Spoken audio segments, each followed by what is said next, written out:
You're listening to Danny DeHeck, aka the Crypto Ponzi Scheme Avenger.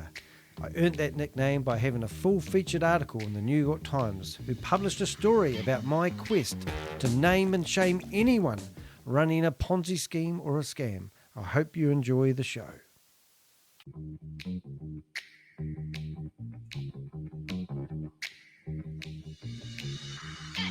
Hey, g'day everybody. Welcome to the Danny and Rob show. Like the two Ronnies, but the other way around. Instead of good night from him and good night from me, it's hello from me and hello from him. Hello. Hi. Oh, sorry, Rob. It's my co-host. Normally I start off and then I introduce my host, and I don't have him sitting beside me, but Rob said to me about 2 hours ago, hey, Danny, how about doing a video? And I went, yeah, what should we do it on? And he said, well, how to earn money on YouTube. And I went, oh, yeah, I'm still working on that. I've been doing this for 3 years. How long have you been doing it for, Rob? Probably about 3 years as well. Well, in my way. Actually, I lie. I've actually had a YouTube channel, I think, from 2013, so maybe 11 years ago. And my biggest video to date is actually my mate showing everyone how to fillet a brown trout. And I filmed it on my phone. It was impromptu, and it's had about 250,000 views. So it's not really what I wanted on my YouTube channel. In fact, when it got to 50,000 views, I deleted the sucker. I thought, get that off my channel. I'm not about filleting brown trout. I'm a bloody vegan. Well, plant-based eater. Anyway, and then my mate rang up and said, oh, I haven't got a YouTube channel. Can you put it back? And I put it back, and straight away, it kept going again. Get about $6 a month from paid advertising that's on that video. It's like a passive income. But well, it is passive income, isn't it? Well, you see. And a lot of people try to figure out how to make money. And then a lot of people accuse me, because I go after Ponzi schemes and scammers. As soon as I confront any of those, they go, oh, you're just after clicks and you're just after the money that YouTube pays. And I go, well, it doesn't pay that well. But when I started this journey, I thought, if I could make a living out of being a YouTuber, I'm all in. So there is some ways to make money out of being a YouTuber, and we want to share some of our secrets with some of our successes, some of our failures, because we want everyone to have a voice. And I think Rob and I would be the first person to put a hand up. If we're at a face-to-face conference and someone on the stage asked one of us two to do an impromptu speech on any topic for 5 or 10 minutes, I think Rob and I would both have our hands up, because we do like public speaking. Even though, give it a go. Yep. Yeah, we'll give it a go. We've done a lot of public speaker training, and Rob is actually a public speaker trainer. That's what you do and have done in your former life and all that sort of stuff. But when it comes to YouTube, it's a different monster, because we talk from our torso up. We have to use other speaking techniques to get you engaged. Otherwise, we lose our audience, which we have 7 people in here at the moment listening to us. And if you'd like to ask a question about us as YouTubers, please put them in there and I'll bring them up on the stage. Now, Rob, you've got a whole list of questions that's going to bore the living crap out of everybody who's listening. So you better I've actually put a little bit of thought into this, and I've used ChatGPT as well. And just coming back to one thing that you said about one of the criticisms that you may get is that, oh, well, you're only doing it for clicks. Well, actually, that is quite an ignorant comment, because if you were trying to save the world, or if you were trying to save dolphins, or if you had a political point of view or any information that you wanted to share, the clicks is actually the measure of your effectiveness. So, yes, every YouTuber is actually doing it for clicks, because the clicks is actually measuring how effective they were. So, for example, if you want to say the dolphins and you've got 100 views, there's only 100 possible people that could have heard your message. But if you changed your message somehow, then more people could hear it. And if you got monetized and you're earning more money, then you'd probably be able to do more videos, because now you got more time. So if I put a video up of a dolphin trapped in a net and I save the dolphin, I would probably get more clicks than I would coming up with a way that we could prevent putting the nets in the water in the first place, which is a bit of a shame, really, because that's where they talk about clickbait in a way where, you could actually think, well, I know what I'll do. I've saw somebody getting a dolphin out of a net. I'll video it, put it on YouTube, and I'll have millions of people look at me going, wow, look at that guy, he's a hero. Yeah, well, you did actually raise one topic of conversation, clickbait, which I haven't got in the questions. I've got 26 questions. And what we're going to do is we're going to go through those. Danny and I were just having an impromptu speaking conversation before we came online. And Danny said, I don't think we'll agree on most of this. And I said, I'm bloody sure we won't agree on most of this. But that's fine because we don't have to. It's just to discuss and give certain viewpoints. And we're going to be covering genre, topics, thumbnails, titles, audiences, equipment, video, audio, the whole thing, or at least as many things as we can think of. And we're going to do it because we both want to make more money, because we both want to get more effective in our own area, whichever area we go in. Right, you ready for the first one? Let's get into it, man. Make it exciting. Okay, so basically, why make money on YouTube, Danny? Why would you try to be doing that? Why would you try to be making money on YouTube? Well, there's money to be made on YouTube. You can produce a video. They put ads around it that normally, I say normally because I've got a wee bit of an example here, is sort of around your content. So the other day, there was a Ponzi scheme being advertised on my YouTube channel because I'm trying to bust people who are running Ponzi schemes. And I was actually I didn't like that. I think that was actually a bit off because I knew that it was one of those click funnels, sign up here, get rich quick, put your name here, fill out this. And if you don't fill out that form in 3 hours and 28 seconds, you're going to miss out on an opportunity of a lifetime. And I thought, what the heck? And then you realize why, there's some things that you don't like. But yeah, there's money to be had. So why not go after it? Yeah, I completely agree. I think a lot of people are having a look at the IT wave, the AI wave, the exchange of information. And basically, when you go onto YouTube, there's heaps of reasons why people could go onto YouTube. Could be there to be entertained, informed, maybe socializing, whatever it is. And if you can do that really well, then you get rewarded for it. And if you get rewarded for it, money equals time. So you got more time to come back and do it even more. So there's obviously a strong argument for trying to make money on YouTube. And of course, making money on YouTube comes from predominantly ad revenue, but it doesn't only come from ad revenue. So Danny, do you focus on ad revenue? Not really. I think at the start when I got my first paycheck from YouTube, it was quite exciting. But now I don't actually even look at it. It doesn't pay the bills. There's a little bit of money. It's a token gesture for the work I do. So I don't really look at it. I quite like, when I got the first. I'll tell you guys, like I struggled to get my first 1,000 visits, and when I got my first 1,000 visits, I was doing a lot of I don't even know how to do it, videos on a real hot topic. And I got $1,200 in my first month. And I thought, wow, that's the first month I've been monetized. Next month, I'll just keep going at this pace. But the next month went back to about $400. And now I sit around about $300 or $400 a month in ad revenue. So, it got me excited, but didn't start paying the bills. Yep. Yeah, and you've actually raised an interesting point. What does it take to get monetized? It takes that you need 1,000 subscribers and 4,000 hours view time on your videos. So if you don't reach that, I think there's a kind of intermediate step now. I think if you get 500 subs and 3,000 hours, I'm not too sure what it is now, but I know there's an intermediate step. But I don't think you actually get money, but you get something else. But yeah, 1,000 subs, 4,000 hours. So if you hear anybody go, please hit the thumbs up, like, share, subscribe, then it basically, the like and share enhances how often your videos are viewed out there or pushed out by YouTube. And of course, subscribers is going to help the person get monetized and seen.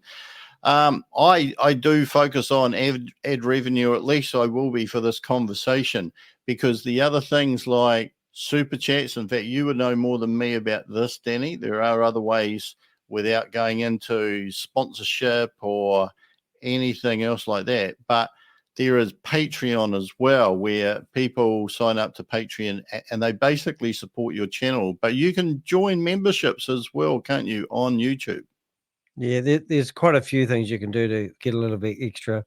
I saw a guy in a Trans Am driving around LA with a camera on the front of his car, and he was basically listening to police scanners, and he was just turning up at all the scenes that the police were, and people were giving them super chats, and I would see $100, $50, $20, and people can basically were throwing money at him, and I'm thinking, wow, this guy's got the ultimate dream, you know.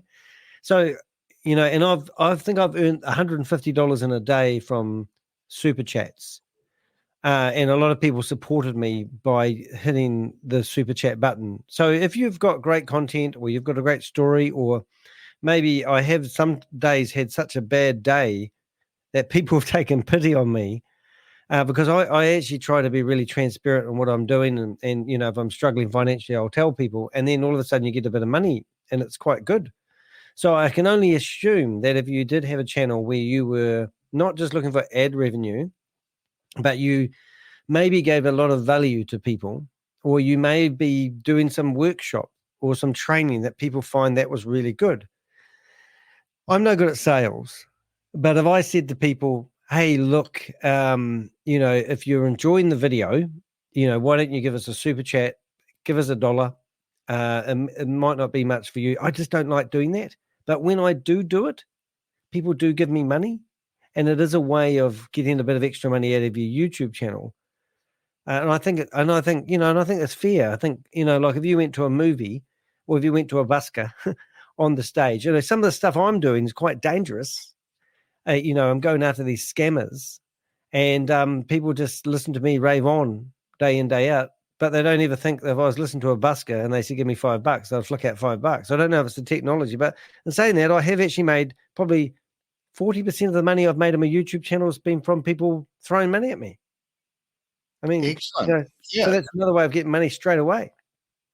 That concept of performing, being a busker, was one of the things that popped into my head just before you said that, because basically, yeah, you're performing a show and somebody likes the show, then they're going to pay you. Interestingly, if you're a YouTube Premier subscriber, then if you watch any videos, then you help to support any of the content creators like Danny and myself. And if you are an advertiser as well, then obviously those ads run every time an ad shows, then that's Danny and Rob getting.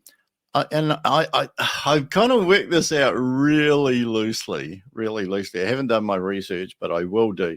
It's around about 1 cent a view, give or take.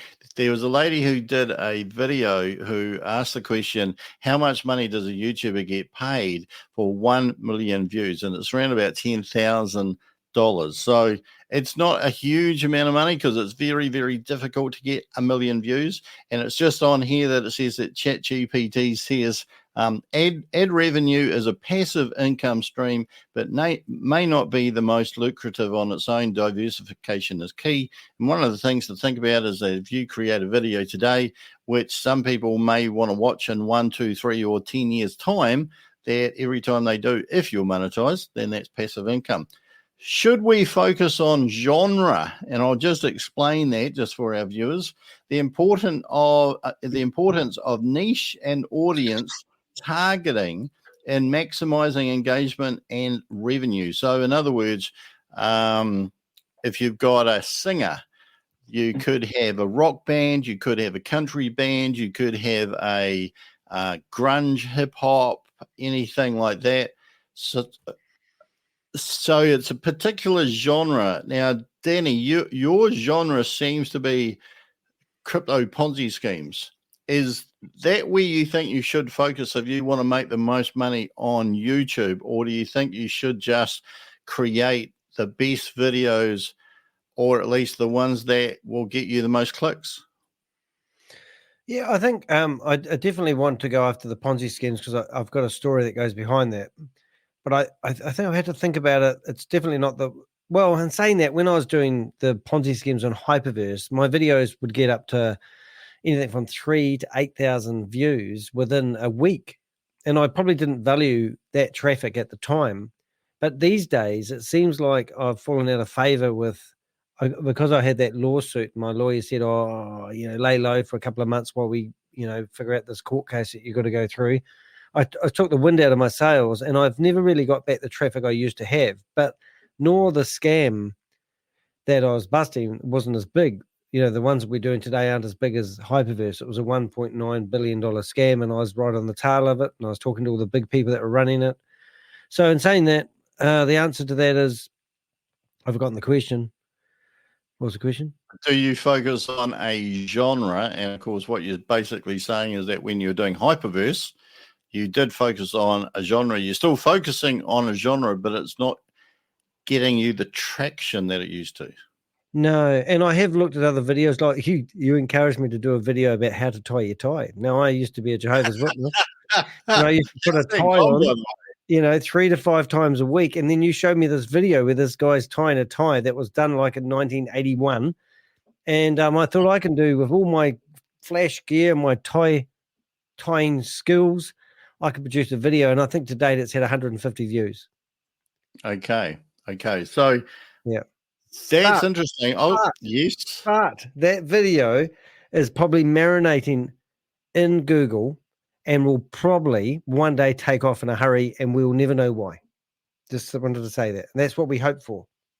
Yes. And one of the reasons why I encouraged Danny to have a go at tying a tie just randomly wasn't necessarily because tying a tie was like the video to do, but there's a video that I've done about the Apple mouse that would automatically zoom.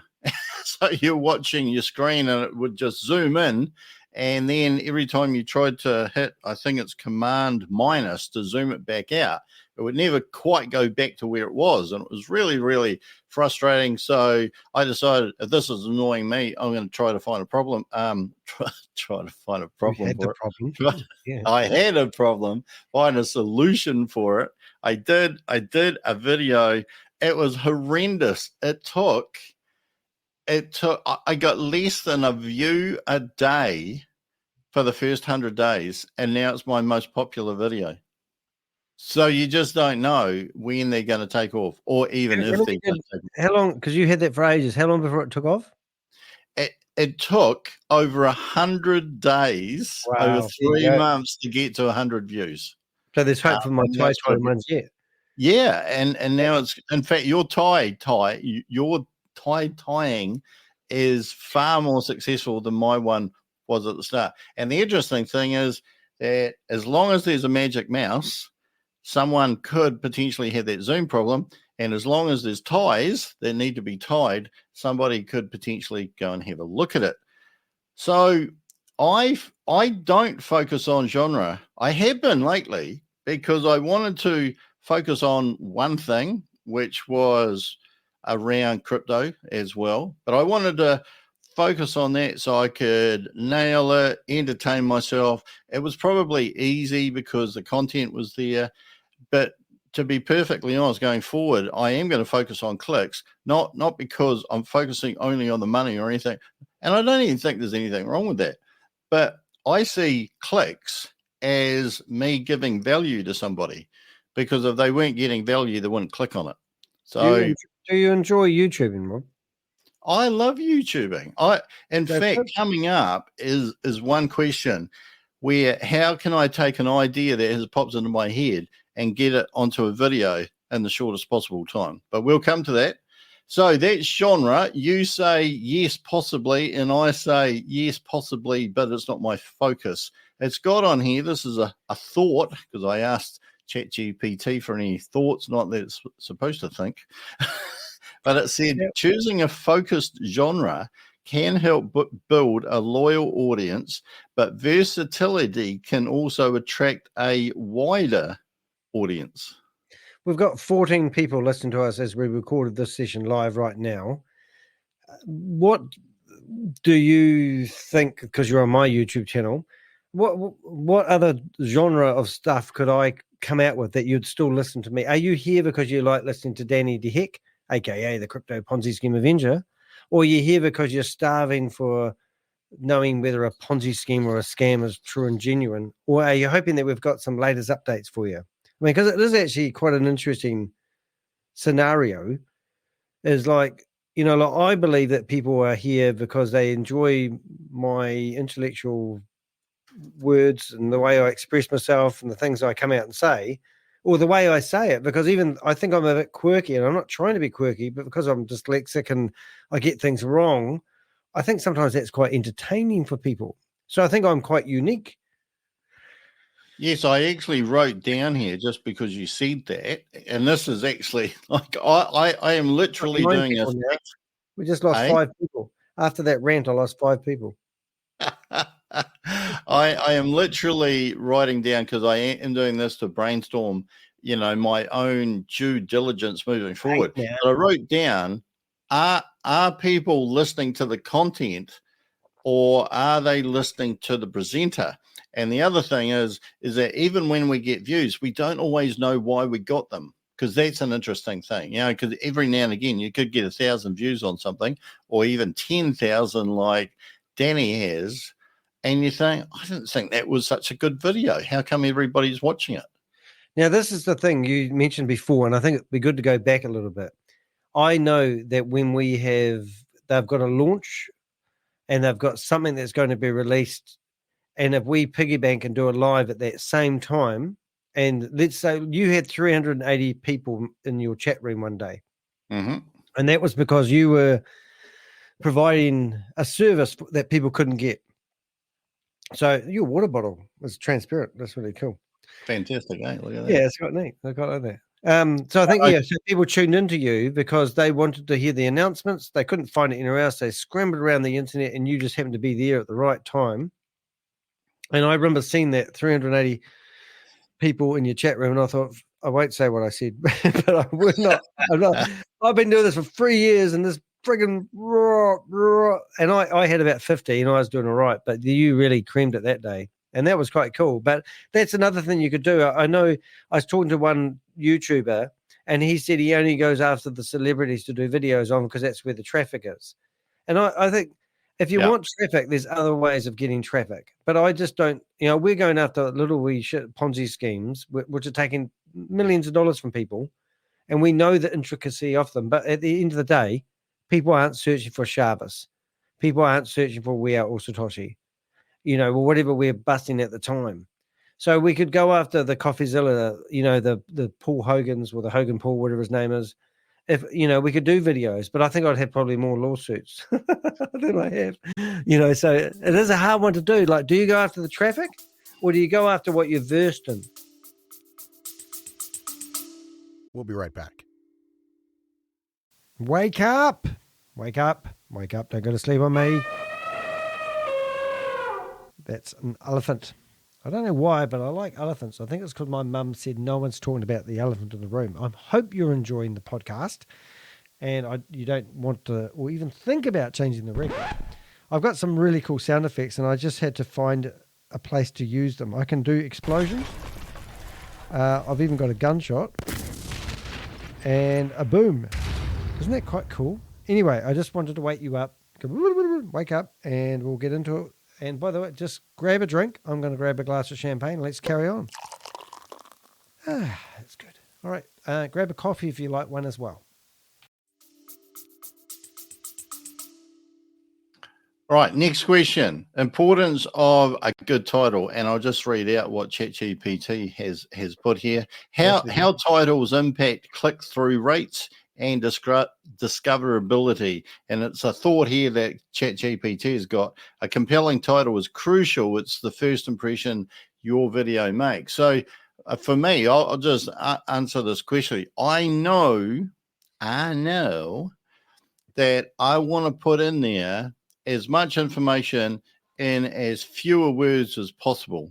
And one of the interesting things about titles that I've realized is that titles change on visibility or viewability depending on what device someone's looking at it. If you're looking at YouTube on a mobile device, it kind of shrinks down. It's a lot larger if people are viewing it on a desktop, laptop, or on an iPad. So I think there's quite a lot of people who look at titles, scroll through YouTube videos and make a choice based on a title, but they don't see the full title on a mobile. What do you think, Daniel? Yep, I think it's like a snake's head. So the head is very important. So the very first few words that you have in your title, because I listen to these guys, is it Think Media? And, Yep. they have like millions of people on their YouTube channel. And they said they sit there and have board meetings about the first 50 characters that they have, because that is the everything. Because most people are on mobile phones. Most people only see the first 50 characters. So what I did is I went through my videos and I tourniqueted them all back to, big word, back to 50 characters. And I thought, well, now I'm doing what the big boys are doing. And I tell you what, it actually hurt my YouTube channel. Because what I do now and what I had been doing, you're allowed 100 characters for a title. I literally would keep going until I used every single character. It wouldn't be 99, it would be 100. And then I would put an and, I'd put an exclamation mark at the end. I'd rejig it. And, so I went backwards, and it's only been in the last 3 or 4 weeks that I've redone the titles the way I was doing them, because I want to have as much information in that title about what I'm about to talk about. I want to have the name of the Ponzi scheme. I want to have the name of the people. I want to have the problem. I want to have the solution. I want to have who's running the podcast. And honestly, my traffic has actually gone back up again, and I'm quite happy with it. Now, I'm a blogger, and I've got over 1,000 blogs on my website. I basically have installed some software, and it basically tells me how to get 100% score. And you can listen to everyone else's guidance, but the honest truth of it is practical experience outweighs everything. I've just produced a blog, which is called Name and Shaming Everybody who's involved in a Ponzi scheme. And I've tagged everybody, and it's friggin' brilliant. The last 3 videos I've done, if you search for those people's name, my blog will come up. If I embed that YouTube video into my blog and use the same title, I get multiple takes in the search results. So my take on it is, do whatever you make your title the most descriptive thing you can. Put all the important stuff at the start. If it gets tourniqueted off in a mobile phone, you will still see those 50 characters, and you might see 47 characters and ... But hopefully you've sent your message, because when you search YouTube, you will find the last part of your title and the first part of your title in the search results regardless. So you get a double hit at the cherry. Don't lose out. If you have a glass of water and it's full 50%, it's a waste of time. Fill it right up to 100%. And then you'll still get to drink the whole lot. That's my take. Interesting. I see it. I think I've changed. I used to go for the full 100 characters because that's the maximum. But now I actually think, well, I'll tell you one thing that I do. I now usually have like a working title that I stick on an upcoming video. So because I do lives, you can actually put like a placeholder up for lives that are about to stream in like an hour or a few hours or a day. So I put a working title, the best title that I can come up with, stick that on. But once I've done the video, I may actually find that in the act of doing the video, something really important came up, or some part of what I was talking about kind of sprang up that I didn't think of. And I think, oh, yeah, well, that's actually the key thing. So I might go back immediately after the live is finished, change the title. But for me, I think of impact, words that are going to create impact, consistency, that basically convey exactly what I spoke about in as few possible words as I can do. And I'm still trying to work out one other thing, and Danny touched on this about experience. It seems to be that if you stick up a title and your video uptake early on is really disappointing, there's a temptation to change it. And every time I've changed it, I think it confirms that that video is not going to do well. It's almost like YouTube can read that you're desperate, so you change the title. I don't think it matters too much if you change the title straight after you finish recording, but I think if you come back and change it a while after or keep changing it, yeah, not so good. Yep. No, and one other thing I'd like to mention just quickly was the fact that Casey Neistat put a video up once with a dot on it, and he had like 1 million views on a dot.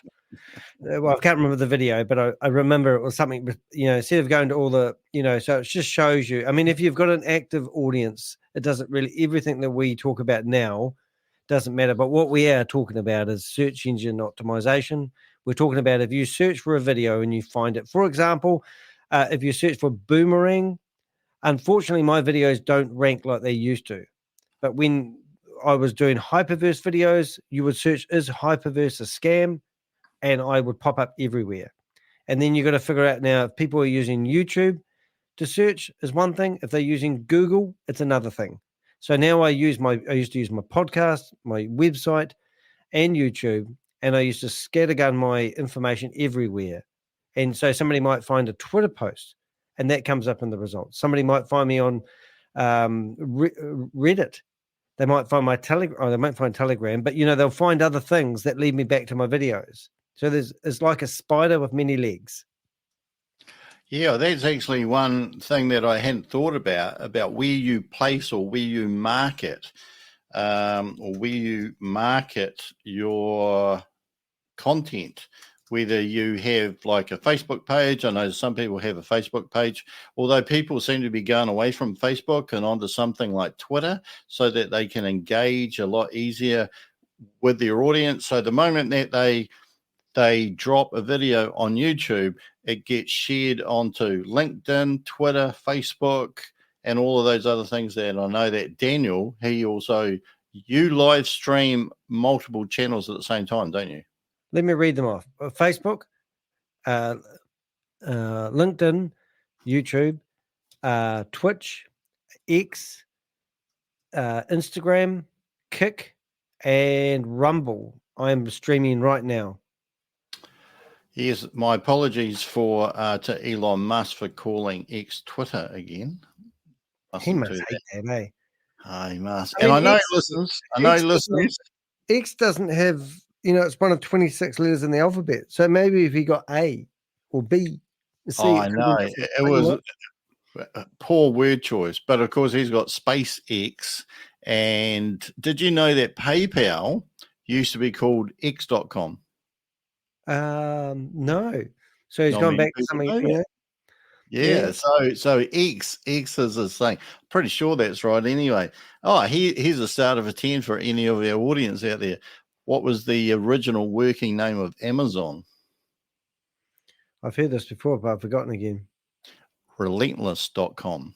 So if you type in relentless.com, you'll go straight to Amazon. So that was, I think, Jeff Bezos' first idea of what he was going to call Amazon before he basically called it Amazon. Could have been A as well. It could have been, I was going to say Xmazon if it had been, like a partnership with Elon Musk. Next question. Content. Just before you get in there, I just want to say thanks to Susie, who's in the audience here, that's been poking out a few questions, and I've been putting them up on the screen. We will talk about software, but engaging with your audience also helps grow your audience. And if you ask your audience to do things, they could also help increase the traffic to your website. For example, Susie is really good at tapping the love heart button. Now, on TikTok and Instagram, if you hit the love hearts, it tells them that the content that you're producing at the moment is actually good content. And I believe that then they send it out to the masses more.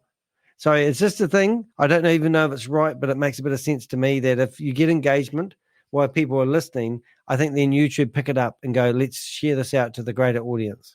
Could be a theory. But thank you, Susie, for being here. Keep tapping that friggin' heart. And I think the good thing is that there's so many things because of the secret algorithms we don't totally know the answer to. But if you just keep on experimenting, it's kind of like your brain will connect dots. Sometimes they connect dots wrong, but you'll find that out. But just keep trying new things and see what results you get. Next question, content, passion, or analytics? Which one do you think that is the best thing to go for, to use, to abuse, to make money on YouTube? And what ChatGPT says about this is balancing personal passion with data-driven insights for content strategy could be the way to go. What do you think, Danny? Content is king every single time. I mean, we starve for content. We're always looking for content. I think I know this person that's just popped up on the screen. Yeah. Are you from Brazil? Brazil? I think so. Where are you from, mate? I think I know. Is this I think I should know. I haven't got my chat box. See, this is another thing we haven't done. So, yeah, I think content's everything. We're going to talk about evergreen later on. However, if you've got good content, like we talked about earlier, that some of those videos that sit there dormant, all of a sudden become, statistically great because they are evergreen content, and then they snowball into traffic. And like my brown trout fishing video, if you search my YouTube channel, you'll see that there's a video of a brown trout getting gutted by my mate, and I filmed it on my cell phone and I uploaded it before I left. I didn't use a studio and blah, blah, blah, blah. There's some reason that, Google loves that video.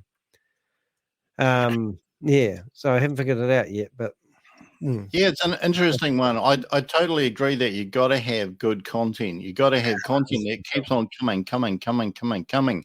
There's an editor who used to work for a professional big name YouTuber who said you need to cut all the fat to the bone. So whenever they're editing, if there's content and then there's a little bit of fat or downtime or an arm or full of word and then more content, everything gets sliced out. So you'll see a lot of the professional YouTubers, they have hard cuts. That's one thing that they do because they want a lot of content. The other thing is that they want to keep up the passion and the energy moving forward. And so that it obviously helps if you got some passion or interest in what your topic is. And so you're engaging and enthusiastic.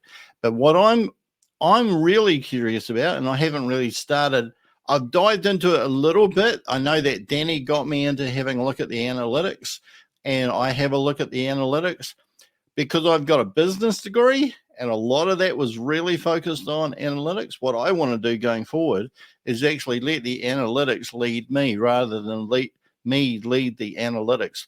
What do the numbers tell me? Where do they lead me to? That's where we're different. My partner loves analytics, and I must just say that I can't read your name out. I'm going to get the computer to read it out. Despite this, Damascarando Mentieris. Damasco Manto Memories. The guy that's just popped into the channel, ladies and gentlemen, he's got 22,000 subscribers. He's got 509 videos on the internet. I've got 1,400 videos, and I've got 7,500. So I think you could offer us a lot of advice, because I saw a YouTuber the other day that had 1,600 videos and 1,100 subscribers. So, quantity over quality. And also, are you doing live streams? Because live streaming is a different monster. And we are struggling with that at the moment, because when we do live streams, we don't get the same audience. It's like your audience is calculated when you click live. And I have literally done 24-hour streams. I average around about 2 or 3 hours on a normal stream. And my audience seems to be captivated in that real 2 or 3 hours. And then after that video, it seems to just die. So now what we're doing is we're chopping up those lives and releasing them as actual, I might even download them and remix them into a still video, what we call still video. So you've probably got a lot of advice to offer us right here, because you've got 3 times more traffic subscribers than we have. Now, in saying that, I just want to say some other things. We're in New Zealand, and it sucks being a New Zealander, because I think they just keep us within our little 5 million people in New Zealand audience. They don't put us out to the international audience. So I think that's also something that I'd be curious to know. Like, you're in Brazil and you have a bigger audience. I'm not saying that's why your channel's doing well. I'm just saying, is it easy? Did you struggle to get 22,000 subscribers, or did you pay for them? That's just yeah. And if you want to pop on His stage, name and is- us, you could always. You're more than welcome to. But anyway, carry on, Rob. Sorry, I just want to bring that up.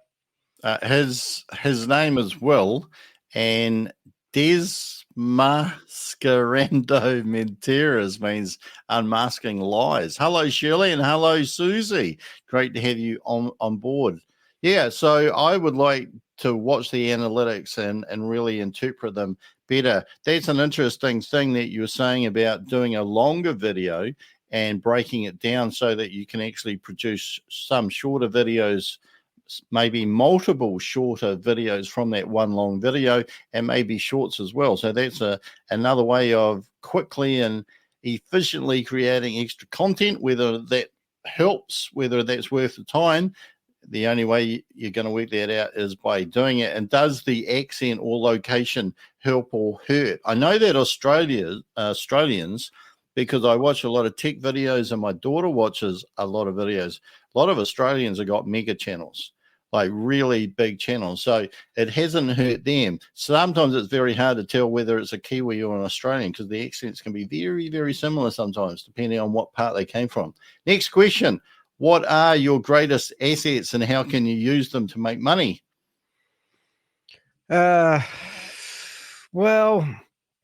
I think my biggest asset is probably the fact that I have a very short memory span. The fact that I'm a bit quirky, suppose.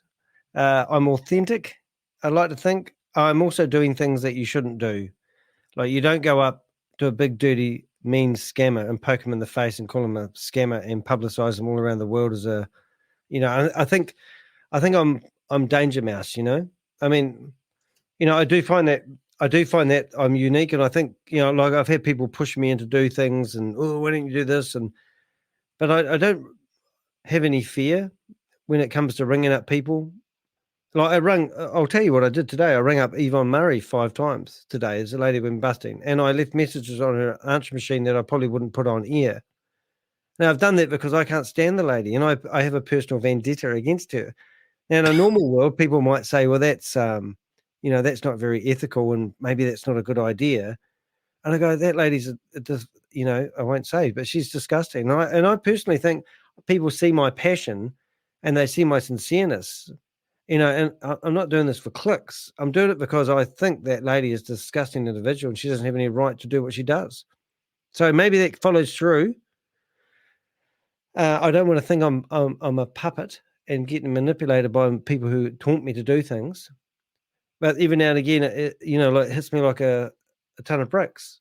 Like, I just wrote to Julie Anderson, a lady who's been rampant at being a multi-level marketer for 5 years. She did 3.5 years worth of videos. Every single day she got on there and promoted multi-level marketing. And she's turned herself around.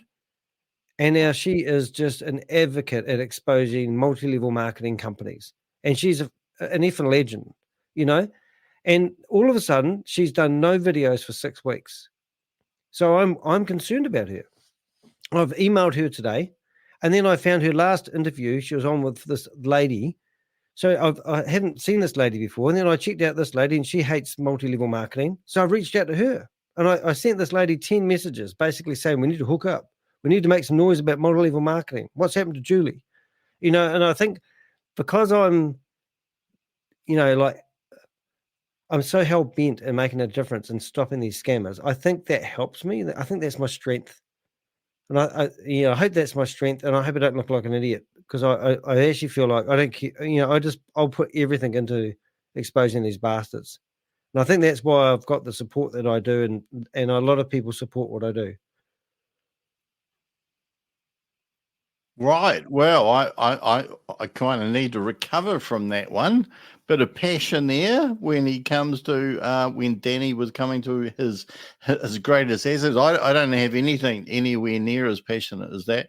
I did follow your lead, so I thought I do feel I've got at least some personality, whether it's a good or a bad or in between. I'm not too sure.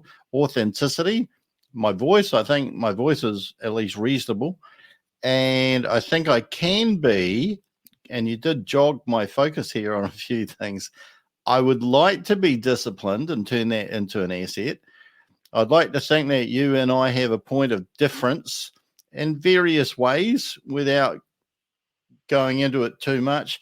And I put down stamina and focus, but also you reminded me towards the end, depending on what we're talking about, it could be experience and knowledge of the topic. And I think that if you're talking about something that you do know about, you may be able to drop a sentence or two or a fact or two that not many people would know. And that just adds that little bit of icing on the top. ChatGPT says identifying unique strengths and leveraging them effectively. So it's kind of a waste of time having a great asset, but you don't use it or you don't leverage it. And the thought that it has here is that personal authenticity and expertise are invaluable assets that can set your channel apart.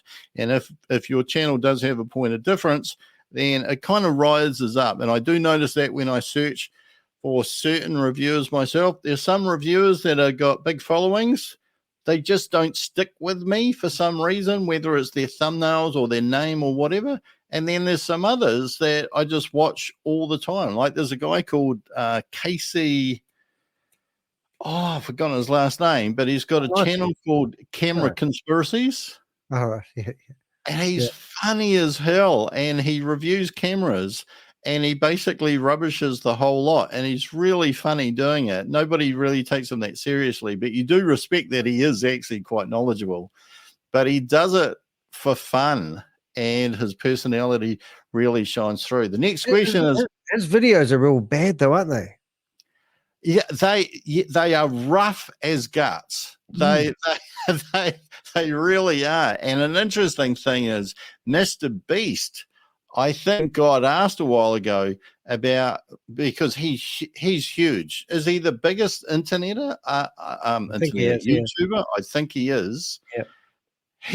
His range of cameras are all handhelds, or at least they were the last time I watched. They're all handheld cameras. He doesn't use any big rigs or anything like that because he wants to celebrate his roots, or maybe what he believes YouTube is, which is the haven for where amateurs, anybody can grab a camera and have a go. So I think that's quite cool. Have a look at his production. Obviously edits them really well, but you'll see that it's not... he kind of leaves a little bit of that amateurish in there, but that's part of who Mr. Beast is. So managing our greatest weaknesses, Danny, and it says acknowledging and mitigating challenges such as consistency or inconsistency, time management, or technical skills. How do you manage your weaknesses? Not very well. For some reason on the top of this channel, we've got a love heart. How do I get that love heart? Because I see that every now and again. How do people give me the love heart? Can you see that up there? There's a love heart. And I don't think you get that from YouTube. I've always wondered how people give me those love hearts. Somebody just gave me a love heart. I can't see it. The question again, because my short attention span, how do I handle the negatives? Managing your greatest weaknesses.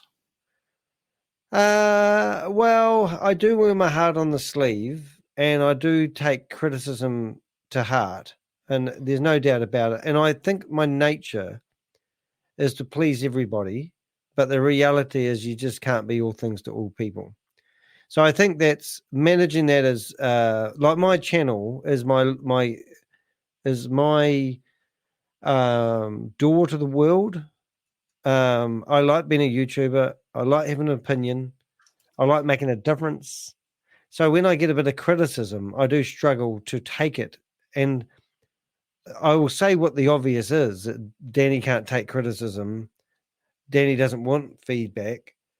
But I kind of do. It's just how I process that information and whether I think the criticism can be applied without it being a painful process or having to reinvent the wheel. And sometimes the criticism comes from people that haven't got the experience that I may have. So I take that really hard. You know, like people say to me, oh, like we just had a lovely comment from Shirley. I'm gonna pull you out, Shirley, put you in front of the stage here. And Shirley says 20 minutes is enough, as people's attention span is 0 these days. And that is so true. However, my long form content has actually been the strength of my channel. And also, because I have produced so many videos, I were editing videos for 10 hours and rendering them for 3 hours and uploading them for another 3 hours and then marketing them. And now I've discovered this new thing where I just basically spend 15 minutes creating a fit thumbnail, another 15 minutes setting up this thumbnail at the back here. That's me. I've learned how to cut out myself. I'm wearing the same shirt. And Rob, I said, Rob, I need a picture of you. He sent me a picture through the interweb. I went to Canva. I found that template. I didn't even change the words. I think it was how to make money on the something else. And then I just changed it to YouTube. And then I put a red thing. And then I thought I need some money. And before we know it, I've got a thumbnail ready to rock and roll. You know, and I'm good today rather than perfect tomorrow, because tomorrow never comes. Yeah. I think yeah. So how do I handle the suggestions I get from people who I want to please? I find it very difficult because I want to please all people. However, the more I do this YouTube thing, the better I have got. And the more I listen to people and I try to apply, and I think I'm actually more on the railway lines these days than I ever have been. Like I used to yell at people and I used to spit down the microphone and have these arguments with people. And I was on the phone today with a guy, and I started to go down that track of yelling down the phone saying, you don't know what you're talking about, blah, blah, blah. And then I pulled myself back and thought, no, I don't want to be that person. I want a methodical conversation. I want a good, clean argument. I want to be heard, and I want to get my message delivered. And by doing these YouTube videos, I believe I'm a better person than I were 3 years ago. Boom! Cool. Drop that mic. Drink that beer. Yes. Well, with my weaknesses, my obvious one is stuttering, which a lot of people, I wouldn't say piss me off by saying, well, we've never seen it. Because when you stutter, the stutter's kind of in your head. If there's a repetition, which you can see every now and again on my videos, and sometimes actually more than now and again on my videos, it's kind of how you feel on the inside, because you kind of feel all choked up and stuff. And it's that you have a look at, like I was looking at some of these questions earlier, and I thought, I wonder if I'll actually get that out. And I have to use technique, and that takes a lot of effort and energy and mental awareness and application and stuff, but that's fine. So that's basically how I managed that one. Going live, the first time I went live, I freaked myself out. I was speaking too fast. I ran out of breath, had to slow down and take my breath and get some pace into it, slow the pace down. So yeah, all of these things you can manage. Lack of time, I'd love to have more time to prepare. But then I realized the more time that you take to prepare, the more perfect you envisage the outcome being. And that needs even more time, and then more time and more time. And the more time you take, you're saying, oh, I should really do that, because that's, like about a 5 out of 10. I should make that a 7 out of 10. So you make it a 7 out of 10, and you think, oh, it's still shit. I should make it an 8 out of 10. And before you know it, you're pissed around with something that your audience probably doesn't even notice. So how do I get around lack of time? I go live, and I force myself to go live because I schedule my lives at like 10:30. And at 10:25, I might think, oh, my God, I need half an hour. But no, I'm going to go live in 5 minutes. Occasionally 10. I might be 5 minutes late. I think you're better on your feet. I've watched you speak hundreds of times, and I'm like when we're in face-to-face stuff and you just stand up like you had, we go to speakers. I've got to do a 20-minute speech next Tuesday. It's what we call speakers group, and it's about impromptu speaking. And I purposely will not prepare for it. And I'll stand up and I'll probably do something either silly or I haven't ever stuffed up. But you do the same. You can just stand there and on cue do a you know, like you had a speech. Now I should remember what it was about, but you did a training session where you broke us all into groups and did that thing last time. And it was like I haven't heard you do it before, and you'll come up with stuff I've never heard you do before, and nail it. You know, and I'll just say one other thing, Rob. You talk about your stuttering. Now you come around to my place and we have a few beers together, and you will stutter. And I sit here and I go, oh my God, you know, like, and I actually like it when you stutter because I know that you're relaxed and you don't have to have game card on, you know, you don't have to be game face.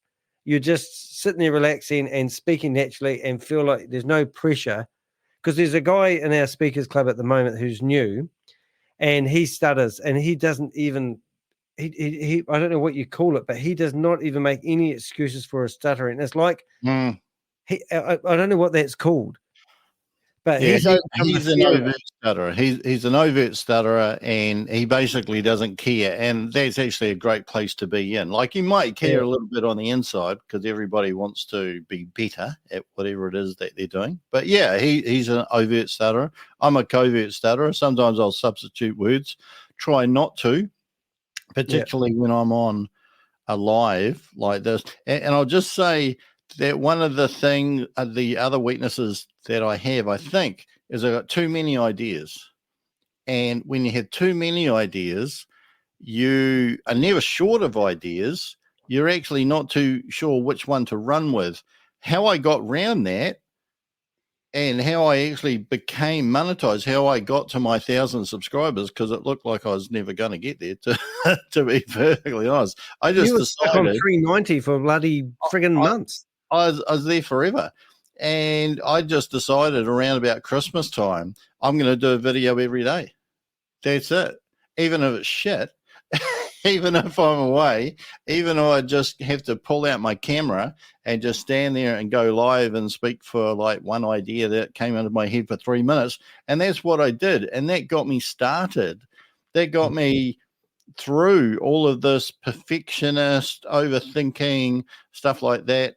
And the other thing, going live was a great breach of comfort zone. I don't think I was doing it that well at the start, but I think I got a little bit better at it as you go on. And that's the whole thing. Best exercise for running is running. Best exercise for YouTubing is YouTubing. Next question, Daniel. Okay, we're up to Rob. What number is that?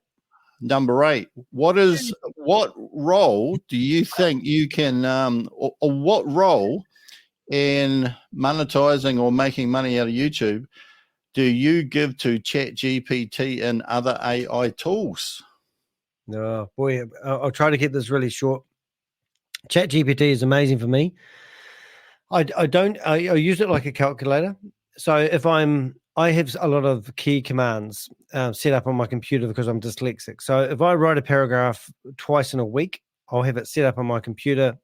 For example, if I want ChatGPT to write me a description for my YouTube channel, I literally type in the word YouTube and D, and then it comes up with write me a description for my YouTube channel, no more than 500 characters. I'm Danny DeHeck, aka the Crypto Ponzi Scheme Avenger. I'm here to name and shame anyone running or promoting a Ponzi scheme. My YouTube channel is all about saving mum and dad investors from, losing their money to crypto scams. And every time I have that as a key command, I sit that in there, and then I say, today's video is about Rob and Danny, who are going to be talking about ways to make money on a YouTube channel. Here are the questions that Rob just sent me. Put them in there. Please write me a description. And then, boom, out comes the description. If you look in the description of this video, you'll see what I've got. Now, I take it to another level. I will then use that description, and if I have time, I'll put that into a blog on my website. I use, if I'm going to do a voiceover on a short video, I'll use ChatGPT. There's another thing out there at the moment. You can put a video link into a platform and it will write you a blog on what that video is about. Then I'll use that blog to write my YouTube description that I'm about to do a voiceover on. So I kind of live on ChatGPT, and I think it's actually fantastic. Now, as for getting facts and information right, that's another thing. But from somebody who's dyslexic, who's so nervous about people criticizing them, I use it for spelling and grammar. Yesterday, I did a video, and it was on this guy called Rob Buster. Now, in my brain, I go Rob Buster, so I spelled his name Buster. I was all ready to go live, and then I realized I'd spelled his name wrong. There was no T, and it was Buster. So I had to redo all my graphics, my whole everything, I'd even gone into ChatGPT and asked me who Rob Buster is. And it come out and told me that he was known in crypto and blah, blah, blah. But it also, I had the spelling wrong. So then I had to go back to GPT and say, who is this guy? So now what I'm using ChatGPT to do, if I'm going to do a story about some crypto guy like Sam Lee or Rodney Ford or anyone that's involved in crypto, I will ask it to give me a snippet on each of those persons, and then I'll get all those snippets in a row, and then I'll go back to ChatGPT, give it my command, and tell it to write me a description about the video I'm about to do. Now I have fantastic content that literally comes up in the search engines when people search. So I just love ChatGPT. It's a godsend. I used to be asking my partner every 10 minutes how to spell a word. I don't think I've asked her how to spell a word for friggin' ages. So to me, it's everything. And I think you should use things like this while they exist and why there's a bit of an advantage there. Don't snigger when they get it wrong. But you can write a 5,000 word description, YouTube description, or you can sit there like a friggin' two-fingered typist and type up a description like Rob does, because I know you don't use it as much as I do, because you can spell. But to me, if you look at my description of my videos, I think they're friggin' awesome. And I think the search engines will also think it's friggin' awesome. Yeah, I don't use it for descriptions only because I want really short ones and to get the description out really fast. That's all part of going live, because the actual biggest hold up in going live is actually to set up your video. And I could write your description faster than you could, Rob. Yeah, but I want to have a short description because that description will probably change once I've done the video and I come back, and I just want to go through all of the checklists, and there's literally too many things that you need to do before you go live, because we would like to go live in 5 seconds, bang, and have a title out there and stuff, but you can't do it. You got to go through and do a description, how to video, click heaps of boxes under 18, all this kind of carry on. But in terms of ChatGPT, what I find it is really good at, it's a little bit like analytics, but different.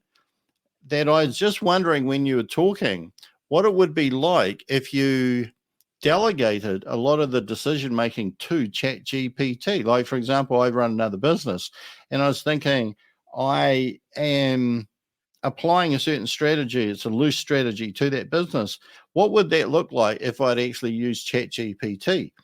But in terms of YouTubing and making money, ChatGPT can do heaps of things. It can write scripts, it can edit scripts that you've written, it can tidy things up, it can rearrange them, it can provide you clarity, like it can miss something. Like, for example, every now and again, you might create a video or an idea for a video, and if you've got a series of bullet points and stick it into ChatGPT, there could be glaringly obvious omissions that someone watching your video is going, oh, I watched your whole video and I was waiting for you to answer this question or give this answer, and you didn't. But ChatGPT has got a great ability, as long as you ask it the question the right way, to actually fill in the dots. But there's other things as well. Is it Descript that will help translate audio to script, which is good if you want to get all of the words out of your video, and you may want to use those for a blog or something. There is Monica, which is linked to Google Chrome now, and it's a kind of a blue and purple circle type of smiley face type of thing that kind of just appears everywhere on Chrome once you download it. And that can you can actually give it a YouTube video and it will summarize it for you. So it's quite amazing what it does. I haven't used that too much, but I think that sometimes if you're short of time and you have an idea, you could throw it into ChatGPT and go, I want to create a 10-minute YouTube video on this. What would the talking points be? It'll rattle them off. And if nothing else, it's a great starting point. Yeah. And there's AI involved in Canva as well. And I know that you use Canva a lot for your thumbnails, but we'll get onto that a little bit later. With the script thing was really quite good. I used the script for about 6 or 8 months, the paid version of it. But eventually ChatGPT just blown that into the weeds. And I used to literally get the script out of my videos. And when we used to do the think tank meetings where we had 20 people in a room and we did an hour-long meeting, I used to actually literally tell it to get the script out of the podcast. And then I used to literally get all the different voices in the podcast, and it would create a user for each. And then I used to link off to that user's profile, so that when I had a script, it would actually be a very powerful script where I could promote everyone that was participating in the meeting. And yeah, eventually I gave up on it because it was become too time consuming, but it was a very clever bit of software at the time. Yeah, and it's quite interesting how technology moves. Like I used to see all those ads everywhere for Grammarly, and I actually wonder how well Grammarly is doing with ChatGPT coming along. And of course, ChatGPT is free. It's just got up here. Of course, ChatGPT has helped us structure these questions and also add a few talking points. One it says is AI. It's quite interesting that AI wrote this. AI can enhance efficiency and creativity, but human input is essential for authenticity. And that's what I find. Use AI to come up with some material, but always go through and edit it yourself to put that personal touch on. Here's a big one. I think what you just said there is really important for people to think of that. I can read something and tell you it's written with AI. You can, You can. Yeah, Particularly ChatGPT's got a kind of a style to it. Yeah. Susie just can actually make mistakes. Susie just put a comment online as well. Analytics are a valuable tool, but they should be used. That's an interesting word. I was waiting for you to come to that one. I can't even say it. Judiciously. I got to concentrate on that one myself. Yes, analytics guide you, but don't let them dictate your entire creative process. Next question: importance of video quality, Danny. How production quality impacts viewer perception and retention? Interesting. I don't think it's as important as they put focus on it. I've got a camera here. I can record in 4K. I now use StreamYard, and it goes on the internet, and every now and again I'm blurry. I'm not as crystal clear as I'd like to be. However, being able to stream to 8 different locations in one go outweighs. I'd rather be distributed at 80% the quality that I'd like rather than being perfect. If I recorded my videos, somebody commented the other day and they said, oh, you always sound a bit muffled. And I said, I'm a live streamer. I've got 3 Zoom connections open. There has to be a compromise.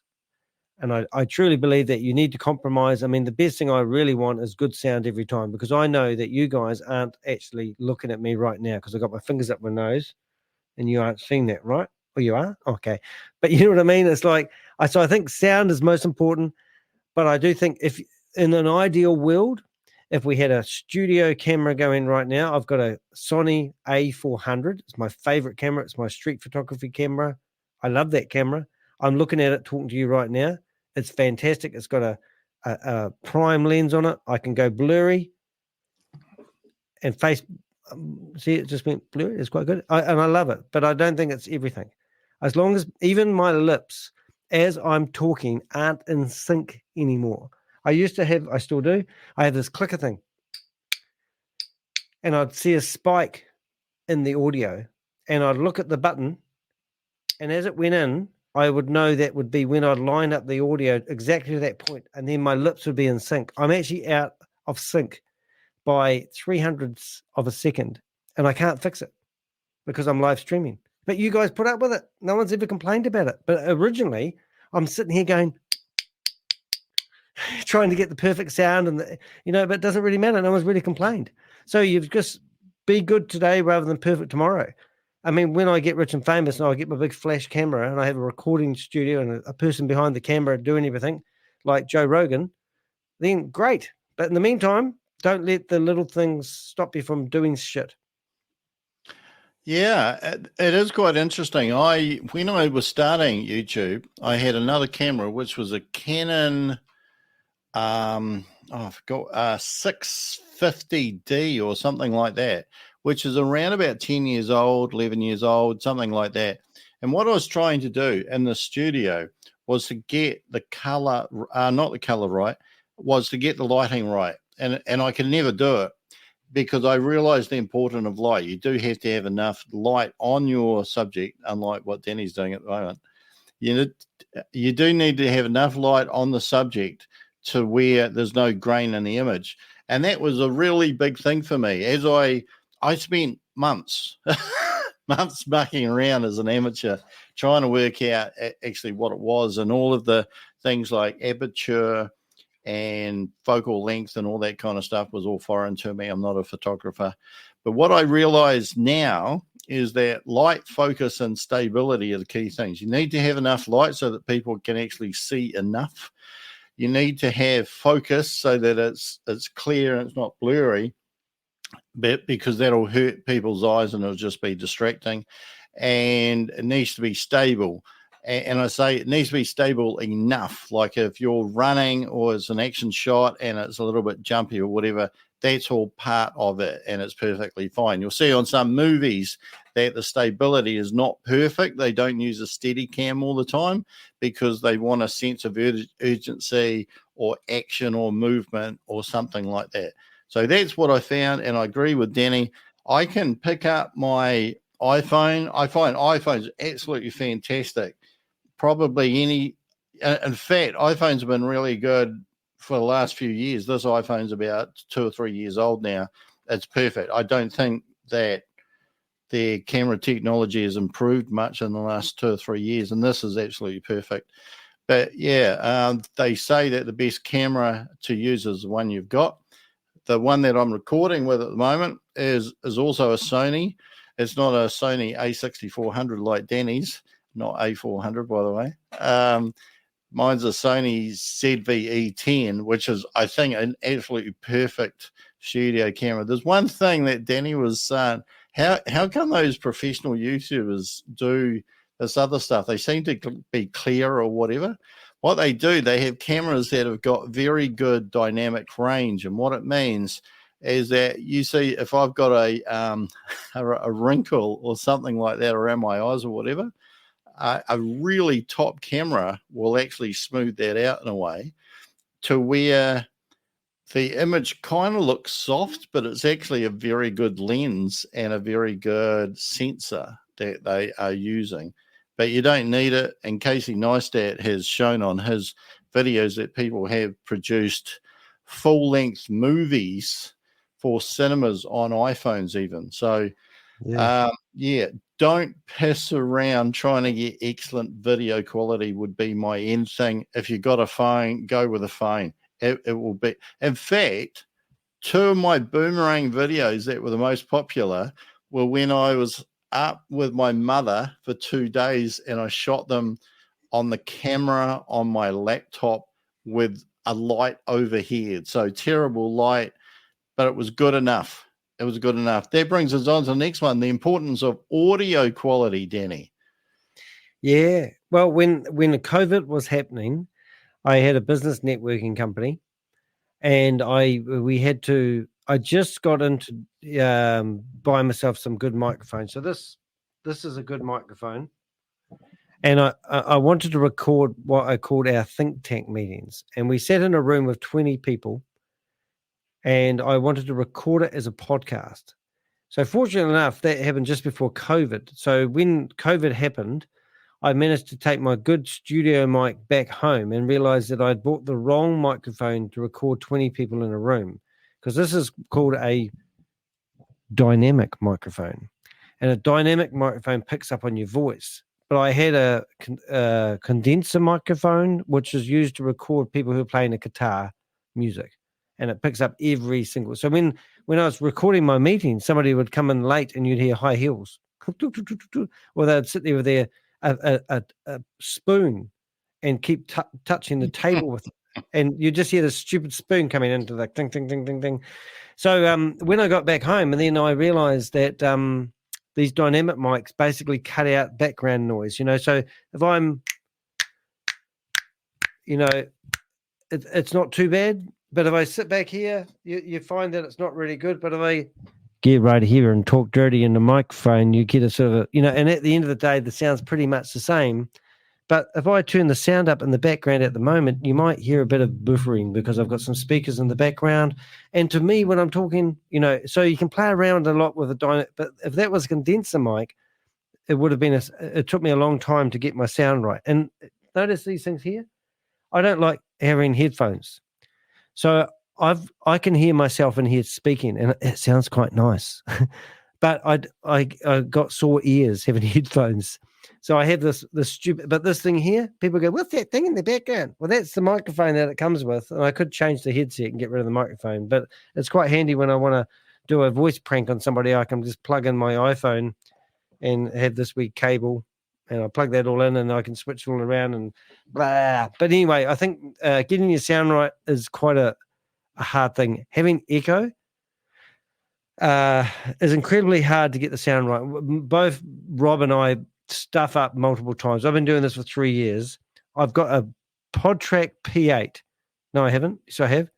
No, I've got a Zoom PodTrack P8 device on my desk that you can't see, and it's friggin' brilliant because I can have a phone call come in. I can turn Rob up and down. Yeah, and I forgot about that. Hey, welcome to the podcast. Whatever, and I can play pranks on people. So often you'll be talking to somebody and they'll say, that's have an elephant in the room. And I just think in time you can do it. But I didn't start with all this gear. I started with a Zoom H6, which is a mobile device that did basically everything I needed.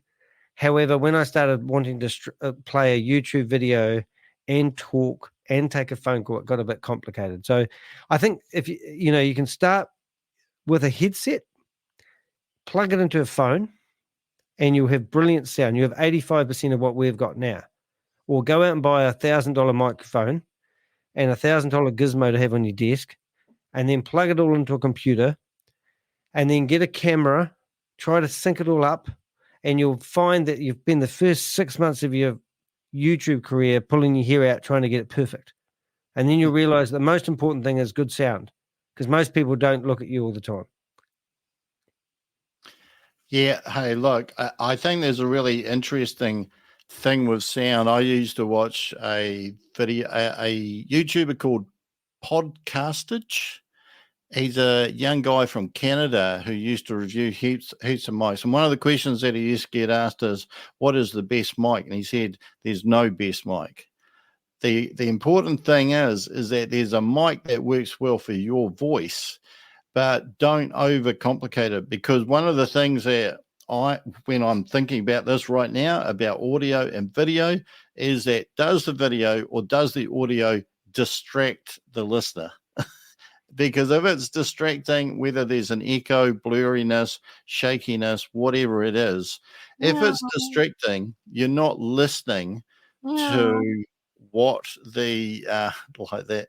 You're not listening to what the person is saying.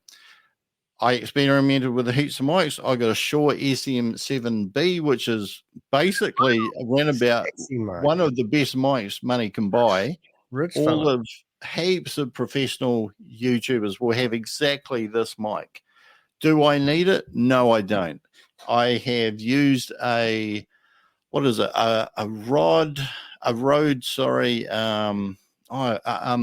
pod mic, and I'd say 90% same sound as this.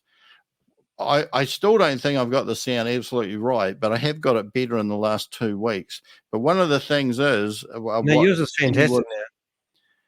Yeah, well, what Danny was alluding to is that if you have a dynamic mic, which does need a preamp, which is a big issue if money is an issue, that it has a lot of rejection. So, for example, if you turn the mic around and you keep on talking and go, hello, my name is Rob Woolley, you'll see that when you're speaking from the back of the mic, you hardly hear a thing. So anything around the room that's making a noise like me clicking my fingers is hardly heard through the mic because it just rejects the sound. But look, to be perfect. I don't know, I can try that. I just want to go like that and go over here now. So am I like terrible? I can hardly hear myself. Yeah, you can hardly hear it. And then I come in here and I'm like, hey, baby, how you doing? Yeah, and yet the head of the mic, because they're directional, there is some, because the mic is a top address, which means you speak into the top. Some you speak into the side. You never ever speak into the back. Yeah. You always speak into the front.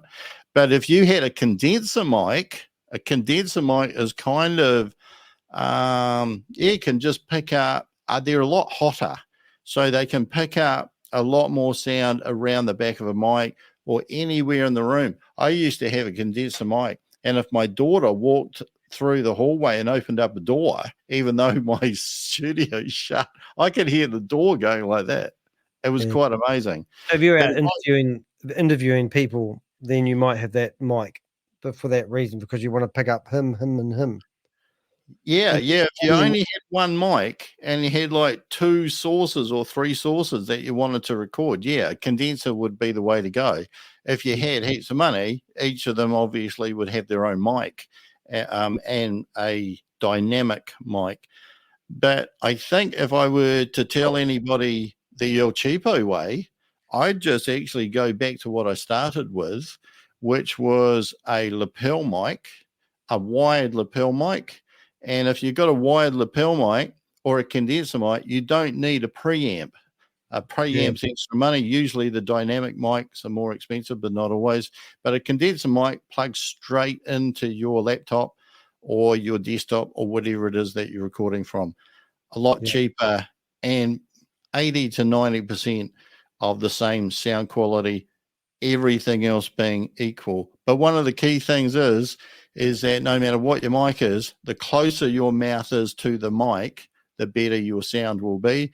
And as you move it away, you'll get more echo as my voice goes and hits all the walls and rebounds back into the capsule of the mic.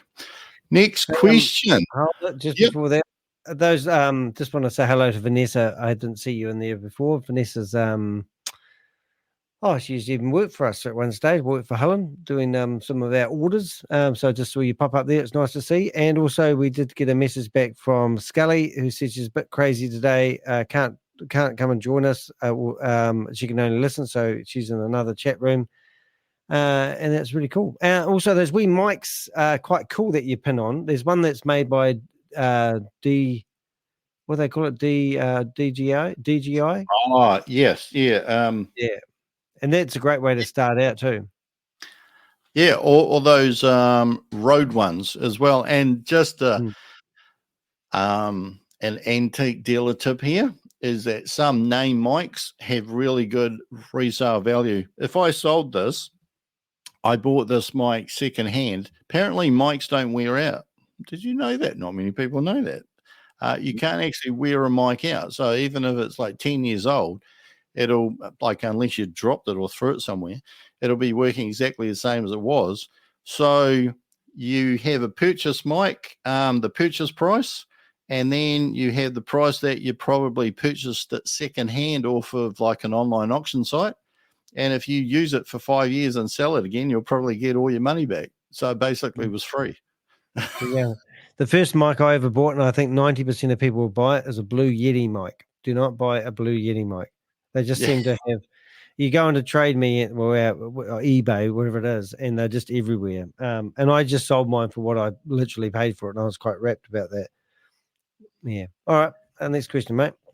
All right. Next question. Live versus recorded content. So basically this means, do you go live, which means you need to set it up with Chrome, and you can go through some kind of software like OBS or StreamYard or Riverside or whatever it is. I think you can go through. There's quite a few streaming software, or recorded content, where you may record the content into your computer or into your camera onto an SD card.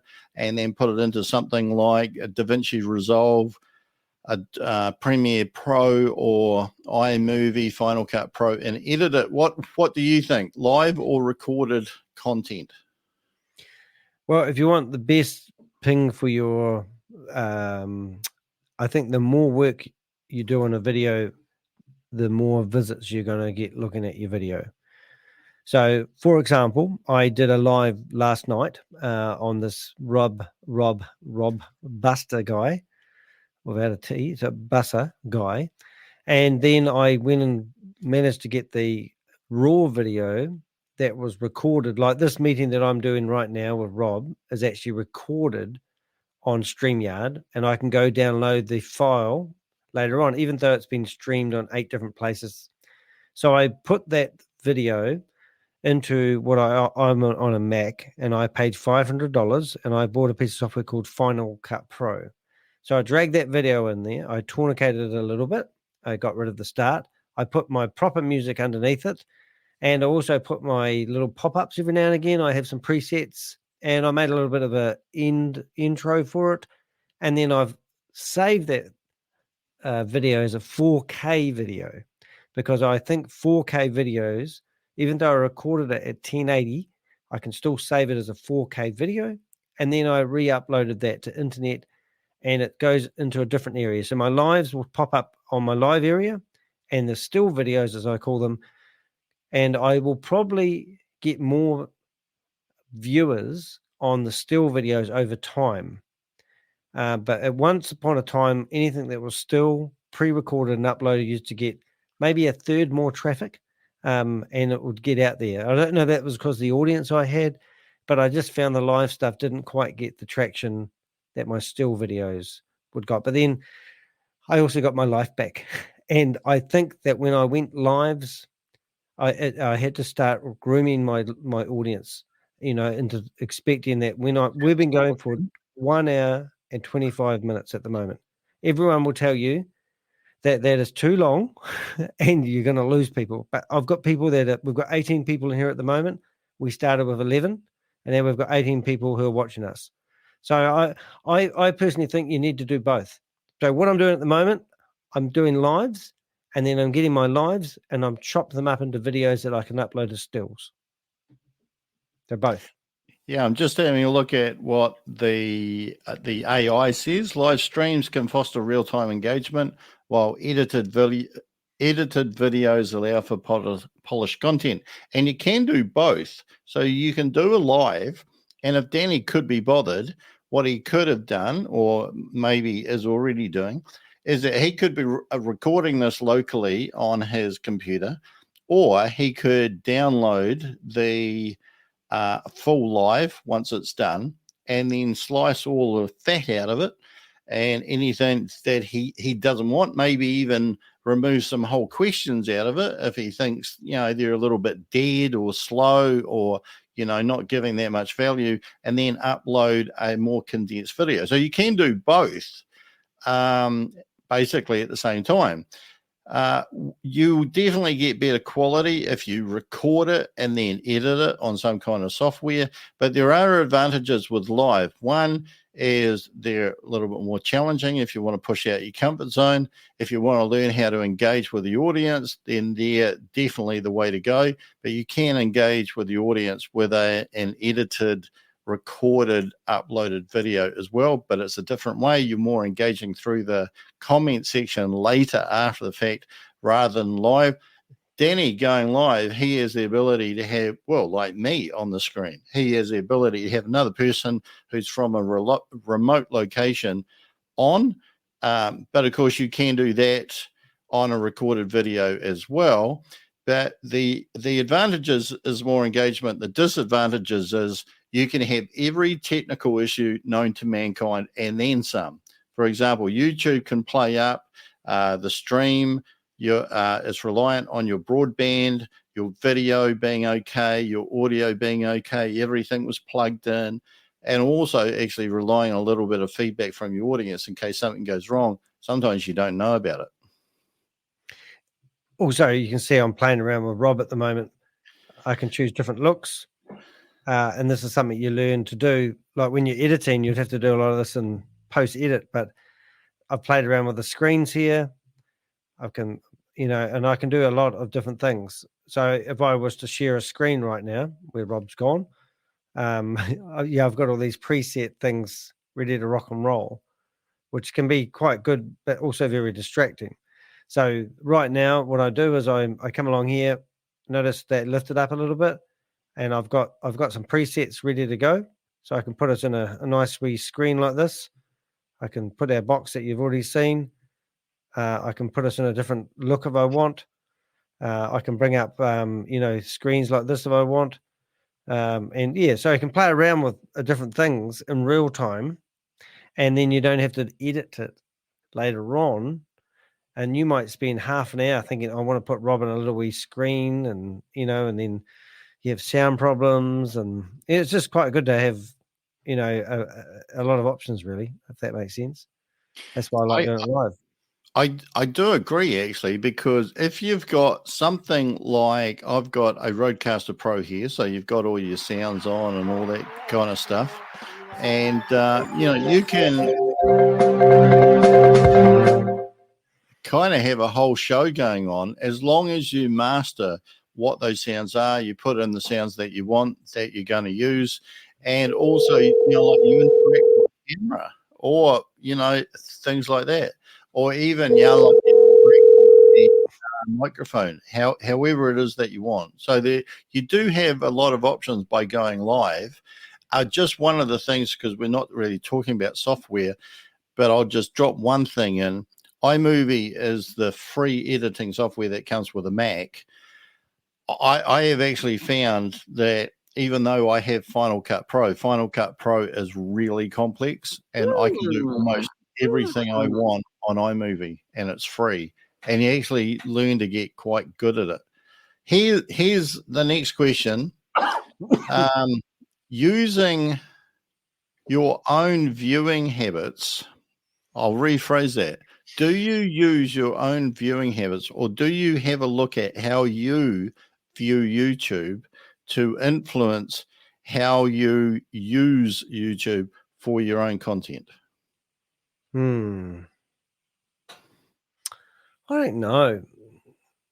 I mean, I when I'm creating my thumbnails, I think I'm I've got a unique style about them, and I think you could look at so I think when I'm looking at other people, like at the moment, if I looked at my YouTube channel, I thought, who do I follow? There's a guy that goes around Nürburgring. What's it, Nürburgring? The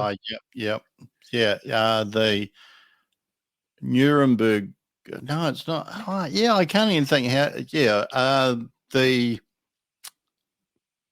car racing track. Yeah. Well, yeah. Nürburgring. Yeah, Nürburgring. I mean, it's probably a bit naughty if I won't flip up the screen, but when I go through and I look at his thumbnails, he's got a car and he has 3 words. Like I got told that when you do your thumbnails, 3 words max. So I had a guy that had 600,000 subscribers, and he gave me a few tips, and he said, no, never ever put more than 3 words on your thumbnails, and never give away what the video is about. So how to earn money on YouTube, and we're both looking excited, and there's money. That there probably isn't the best thumbnail, but what I should have done is come up with 3 words that said how I lost 10,000. I don't know. I lost $10,000 on YouTube, and then I had a blurry face, pointing at a guy with a blurry face. Something like that would probably get more clicks. But then I have to, in the first 15 seconds of the video, basically address that thumbnail. And I see a lot of people doing that, but now I actually don't like that sort of content. I like to look at a video and know who it is, go there and watch it and get what I want. And I find that I watch Judge Judy all the time. Her thumbnails are just a couple standing there ready to go. You have to click on it to listen to it, but I like her content. Obviously, the Nürburgring guy, I quite like motorsports, so I watch his videos every day. I just think, yeah, and I don't even think the thumbnails, I don't think I'm influenced by it. I just like my thumbnails. Like I often create my thumbnails before I go live, so I don't even know where it's going to go. The other day, I had a thumbnail about the anti-spam conference seminar, and we finished up gate crashing into somebody's Zoom meeting that was in Russian. Now, I didn't go back and redo the thumbnail. It was just there was an opportunity there to gate crash a Russian boomerang meeting, and it's not relevant. But I think when I go live, people know that we could just be changing tacks any minute. You know what I mean? So personally, I think I like the people. Like there's another guy called who fixes cars. I've seemed to have got myself into 3 YouTube channels where they fix these cars that they buy, you know, like a Lamborghini that's been wrapped around a lamppost, and no one would want to fix it, and they fix it. And I don't know, I like the YouTuber. I just don't really care about the thumbnail, to be honest. I think being authentic and being, you know, interesting to listen to. I think your voice, I'm waffling a bit now, and I'm thinking I should have shut up half an hour ago. But I mean, it's the end of the day, I think people tune into you. So I don't think people need to be tricked into getting here to listen to us. They either like us or they don't. I think we just went down a couple of subscribers then. I think I try to observe myself sometimes, because a lot of the time when I'm on YouTube, I'm not really thinking about trying to learn from me, but when I do think, oh, why did I make that choice? Like, for example, if I searched whatever it was and the whole page comes up and there's like 12 options, you know, what made me choose? Well, I guess the first one I look at, so order, which is YouTube, which has kind of got nothing to do with anything necessarily that I can influence. That's going to influence me somehow. But sometimes it's what don't I click on? You know, there are some thumbnails that I'll look at and they kind of repel me in a way. So try not to repel anybody. If you're repelling anybody, that's a great way to get no views and no money. And obviously the whole thing is more views, more money. So I think, yeah, just think, what do I want to click on? And once you've created a thumbnail or you created a title, does that kind of get your juices flowing? You know, does that kind of create some kind of excitement? And I noticed that for me, sometimes, depending on what the content is, I won't look at a short video. Like if I want to learn something about a topic, like an in-depth topic, topic, good grief, I will want a 20-minute plus video. Anything short of a waste of time, because I'm changing, I'm clicking. One of the things I've realized on YouTube is that if you choose a lot of those shorter videos and you want to learn something, you're actually hearing the same content but from a different content creator all the time. Get a long one and you're going to get a lot more in-depth content. That's one of the things I learned. But yeah, I just wrote down what actually turns me off. What is an example of a title? Next time you're watching YouTube, just observe yourself. Why didn't I choose that thumbnail? Why didn't I click on that title? And maybe you'll learn something to give yourself an insight. The next thing is, and this is kind of related to this, why do we keep watching a video? So you clicked on a video, Danny, why do you keep watching it? Well, it probably stimulates me enough to keep watching it, really. Yeah, I think it have to be relevant. I mean, I do hate when clickbait's a terrible thing. You click on something that's not what you want. I'll give you an example. I've been researching, Susie will laugh at this, but billiard players. So we're trying to track a lady who plays snooker.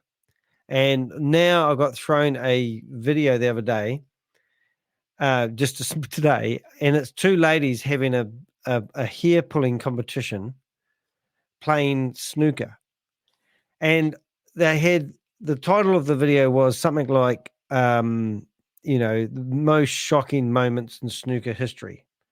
And I watched 10 shocking moments of snooker history, and they were all lame, and there was no pulling the lady's hair video. I even got to the point where I felt ripped off enough that I got the mouse and went over the video to track it to see for the part where the ladies were having the fight with the hair. It never happened. I felt ripped off. I would not subscribe to that YouTube channel. And sometimes I think when you get good content and you get what you want out of what you thought you were going to click on, I give them a sympathy subscribe. And I subscribed to it because I thought, and there's a guy that's taught me a lot about using my camera, and I've subscribed to his channel, and I even gave him $5 because he helped me fix a problem that I couldn't solve. And I'm not even interested in his content, but he solved a problem for me, and I like the way he does his videos. And also the guy that I'm thinking of, this is the thing I had a problem with. This blur hand, that, and I have an ND filter. I paid $180 for an ND filter on the end of my camera, which means I'm more smoother on the camera. So see my fingers, how they go blurry and they go a bit green? That's because I've got a green screen. But he helped me get that right. And so I gave him $5 and I subscribed to his YouTube channel. I promise you, I've never watched another one of his videos because he only had one video that fixed my problems. So I don't know.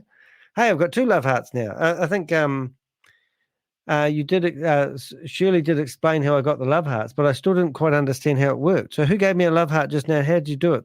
Can you read that? Participants can click an icon like a love heart when you're live and afterwards.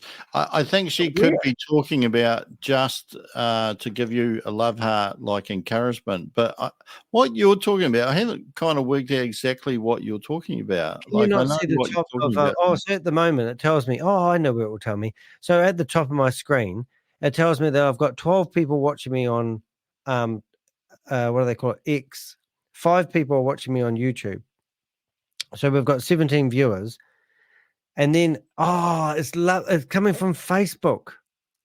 So Vanessa Green, thank you very much, Vanessa. And another lady, which I won't read her name because she's a COVID supporter, has actually, when watching us on our Facebook, has actually hit the love heart. So the love heart comes from Facebook. That's the main question. Yeah. Interesting. To answer that question, why do I keep watching? Well, hopefully it's given me the answer to the problem that I had, that I wanted. And I'll keep watching if it's short. And I'll keep watching if it's not distracting, as I mentioned before. So that'd be one thing. But the other thing is got to keep moving. Like it's got to move from one thing to the next. If it dwells, I find if it dwells, and this is coming back to what that editor for a big name YouTuber was saying, you don't want to give people a time to think, because when they have time to think, when the content moving slows down, people make that decision and they're most likely going to click off. But the other thing that's a big thing is storytelling, because it will start somewhere and it goes somewhere and then it finishes somewhere. And if it leads into a story at the start of some sort, hi guys, we're going to drive this Ferrari around this track. Guess what happens? I'm going to be driving this with Danny DeHeck, a YouTuber. We've set it all up and we record exactly what happens, and it's not what we expected. Well, now I'm going to think, what the hell happens? Yeah. So, and I'm just going to thank our sponsor for tonight before we tell you how that Ferrari is going to actually be driven around But stay tuned, and they keep stringing you along.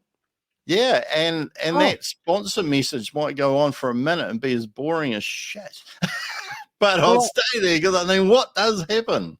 I watched a video last night, mate, while I was in bed for 45 minutes, and Helen was going, come on, is it finished yet? No. There was a motorbike guy in LA being chased by helicopters, and he was doing 180 kilometers an hour through, and he went in the mountains, and and it was basically the same shit. Now, Helen will go, just fast forward to the end. And I go, no, because he's, and it's, you look at it and oh my God, it's an hour and a half video.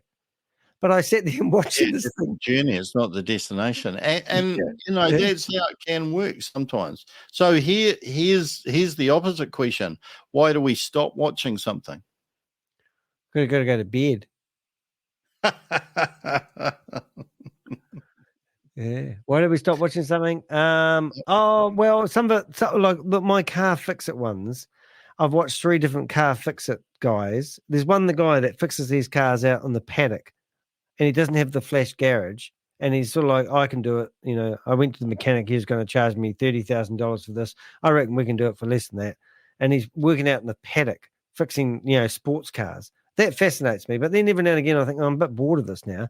So then I'll switch to the other guy, and his will be more groomed, perhaps more. I don't know. And it's just like, sometimes I just get stale content. Keeping fresh content is probably quite hard. So probably stale content. Seen it before, nothing new here. I'm just grinding my brain out, listen to this. Yeah, I was just writing some stuff down because this is my research, my live research. And that is, you've run out of time. You've realized it's not what you want. You've seen it before. It takes too long to get to the point. It's too confusing. It's lost you. You're not too sure what's coming up. Therefore, you assume nothing. And it maybe hasn't made you a promise.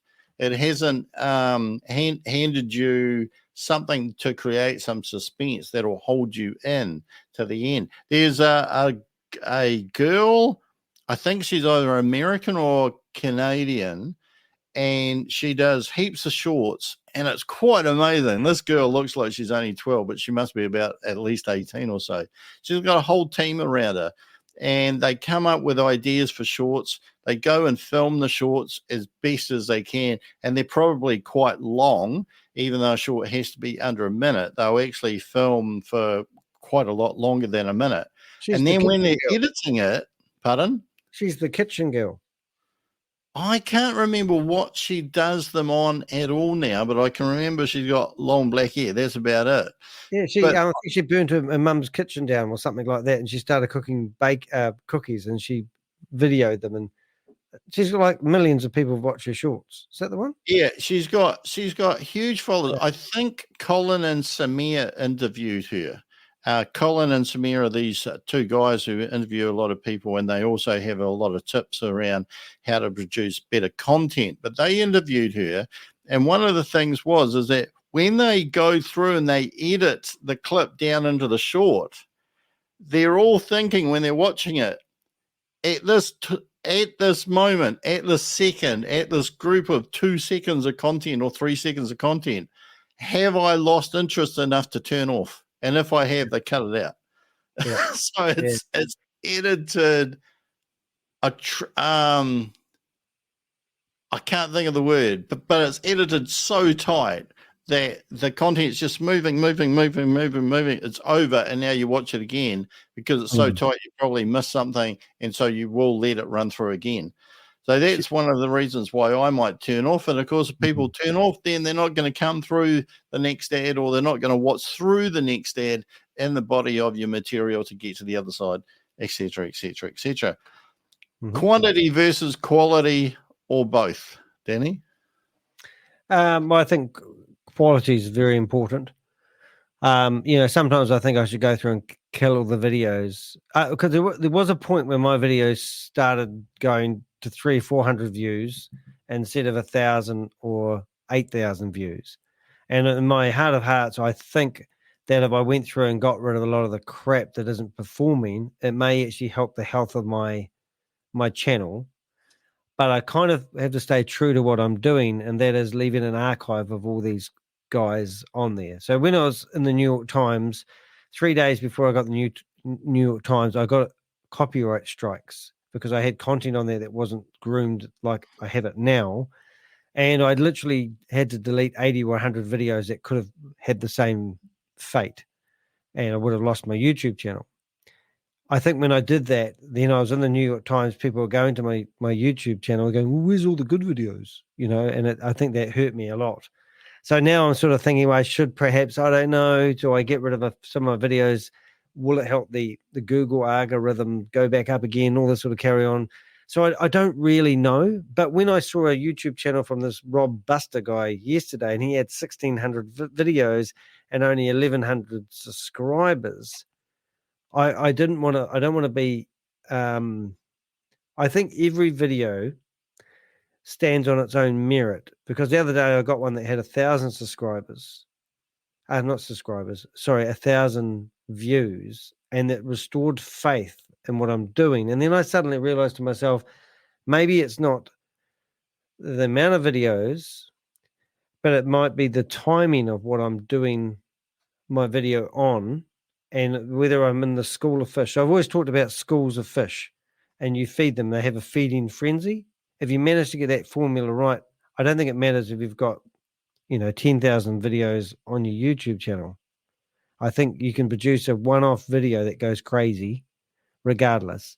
I think every video has its own, my opinion, I think every video has its own power. But if you want to sit there and think, ooh, I've got 5,000 videos on my YouTube channel, I'm one day Google's going to come along and go, I love Danny. And all of a sudden they're all going to take off. I think you might be a bit, I think your video's lifespan is probably about 3 weeks. After that, it gets archived and you might as well get rid of it. It doesn't do anything. I don't know if that makes sense. That's my sort of take on it. Yeah. No. I completely get that. I find that I'm going to get most of my views, obviously, in the first 24 hours, probably because that content is topical, like it's current, and people want to hear about that right now. There'll be a reasonable showing on day 2, and then it will be pretty consistent for the next week and a half to 2 weeks. But then after that, it will drop off because it's no longer news anymore. Although, if you've got a title which is pertinent, then that might be longer lasting. Like, for example, about an event that happened. Say that there was a crypto expo in Dubai on February the 28th, and that got referred to in March, June, April, August. People might go back and have a look at it. But generally speaking, after a couple of weeks, a number of views, the topical current events, current affairs, things are definitely going to fall off. I'm just reading up here what ChatGPT said. It said, finding the right balance between producing frequent content and maintaining high quality, because sometimes it's quite hard to do a lot of content and keep the quality up at the same time. It said on here, according to AI, quality should be prioritized, but consistent output is also important for growth. I just got down here myself to create a formula whereby all videos have something, whether it's tight on the content, it's funny or interesting, or a personal story that wears its way through. Maybe include a joke somewhere. And I put that in there because that Camera Conspiracies channel quite often starts, because even though they're reviewing cameras, they take they have a lot of fun at the expense of photographers. And so quite often he says, photographers are like blah, blah, blah. And it's a joke to start off. You're engaged at the start and you're going to cruise through the next 5 minutes before you make a decision to turn off. The next thing that says up here is efficient video production process. So strategies for streamlining from idea conception to the upload of the video or the production of the video. How long,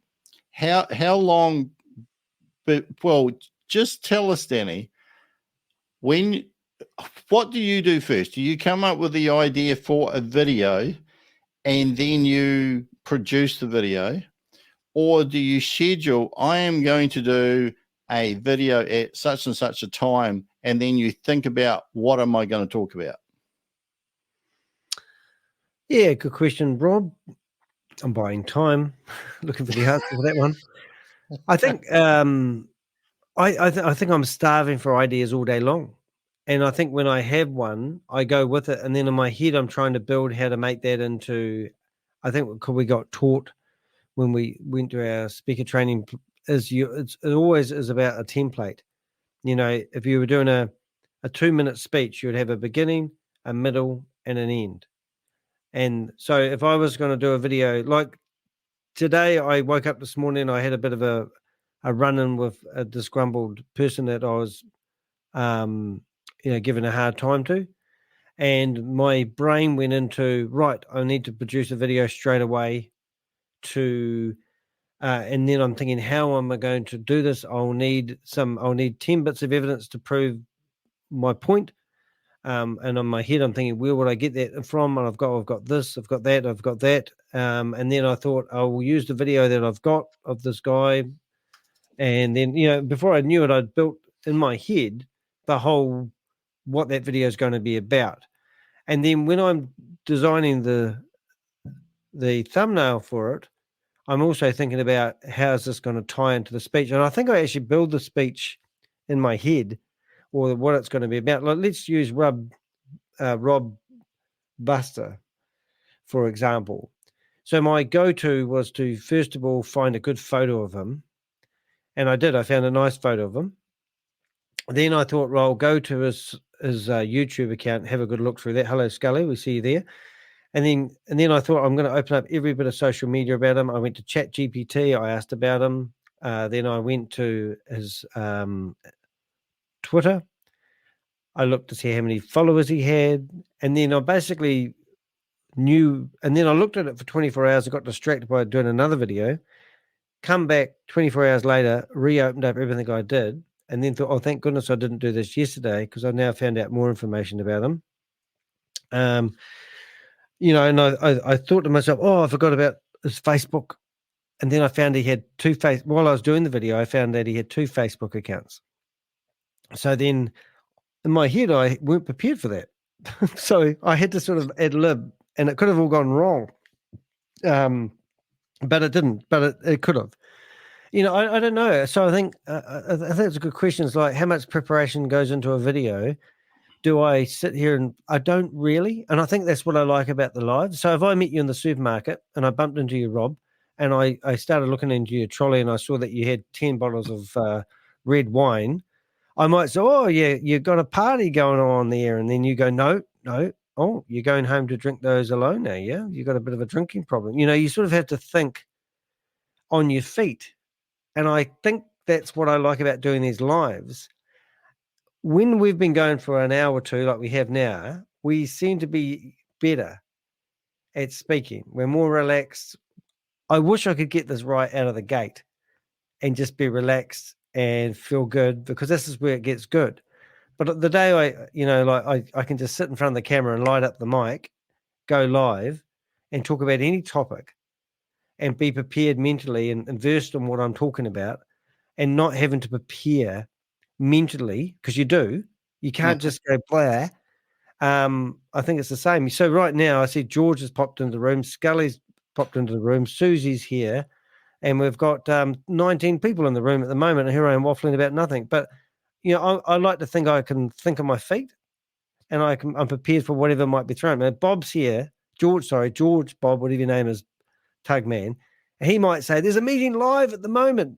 And normally we'd be in the middle of a conversation, and then all of a sudden we're off to a Zoom meeting, storming it, trying to catch them, and that's so in your head, you're preparing for what's happening all the time. But, obviously I'm talking about, do I prepare? So in an ideal world, I'd love to have it all scripted, but I remember that video I did, I'm waffling now, but that video I did of Stephen Reese Lewis, and I dressed up in a suit, and I wasn't pretending, but I was reading off a teleprompter. And that video has had 35,000 views. And people going, oh, you were imitating him. And I go, no, I was actually trying to read off a teleprompter like I weren't. But when I played it back, you could see I was obviously trying to read off a teleprompter. And it became one of my best videos. So I always laugh at that video, because Stephen Reese Lewis used to always read off a teleprompter. And here I am trying to mimic him terribly. And it just made me laugh, you know what I mean? But anyway, I don't know if I answered your question. Yeah, well, it was quite interesting, because I took some notes down just when you were going through that, because sometimes I come up with an idea and I think, I want that on a video right now. Yeah. But of course you think, okay, well, I can't actually do that. I need to grab a camera. I need to sit down. I need to have a studio. I need to have a microphone, and actually don't. You actually don't. This is the whole thing. You can just grab your phone, hit go live, and I'm going to contradict what I said before. You can actually go live straight away, but then there's nothing up there. There's no I don't even think there's a title. So if you grab your phone and just hit go live right now, I don't even think it has a title. I think it just comes up in your channel that you were live.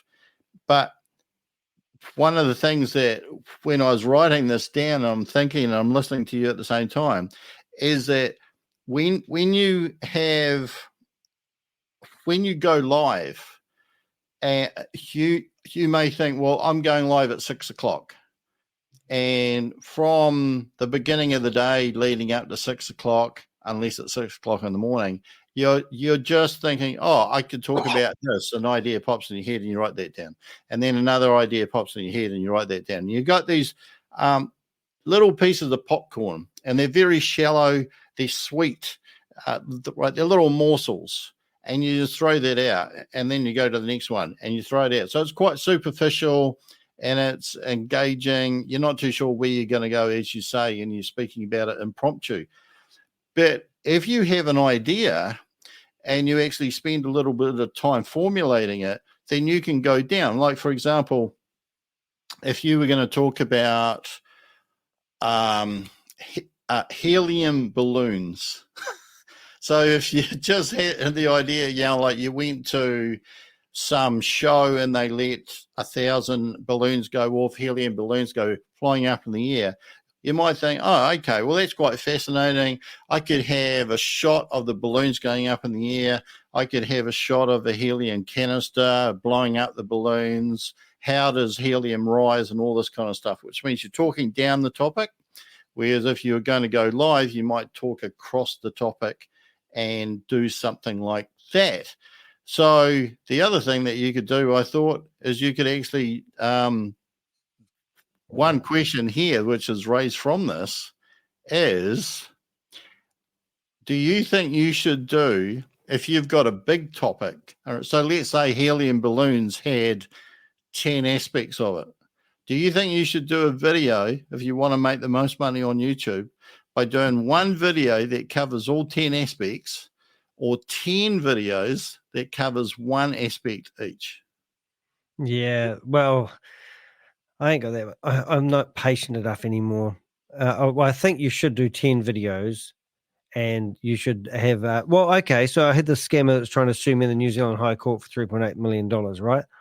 I produced one massive video to condemn him in the court, and it was 4 hours, 47 minutes, and 19 seconds long.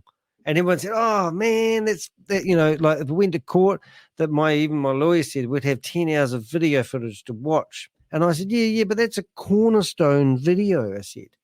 Then what I did, I broke that video into 7 different segments. And then I did a video which is an hour long in each segment. And that was really amazing because I had the video that was a one-stop shop. But then when I broke it into 7 different videos, I could actually give a summary of each video and the outcome, because it took me 3 weeks to finish the series. But at the end of the day, I really got that guy. You search for that guy, he's mortified on the internet now. But I did find that had a better strength in the search engine, that one long video, because people just looked at the 4 hour, 47 minute, 19 second long video and switched off. And even the people that were supporting me were going, oh, it's too long, it's too long, it's too long. And I said, but that video gives this guy's life from the age of 23 right through to 40. And I've said everything he's done in one video. Here it is on a platter, but now I'm going to chop it up. I thoroughly enjoyed chopping it up. Bob's. Yeah, it's interesting because I when you were talking about that, there's a guy, and I won't actually mention his name. Well, actually, it's Maz Tech or Max Tech or something like that. This guy, I think they're brothers. I'm not too sure, but they're 2 guys that look very, very similar. And I don't know that they only do Apple products, but let's say a new Apple MacBook comes out. They will come up with every conceivable question that I can think of, or that they can think of really, to do a video.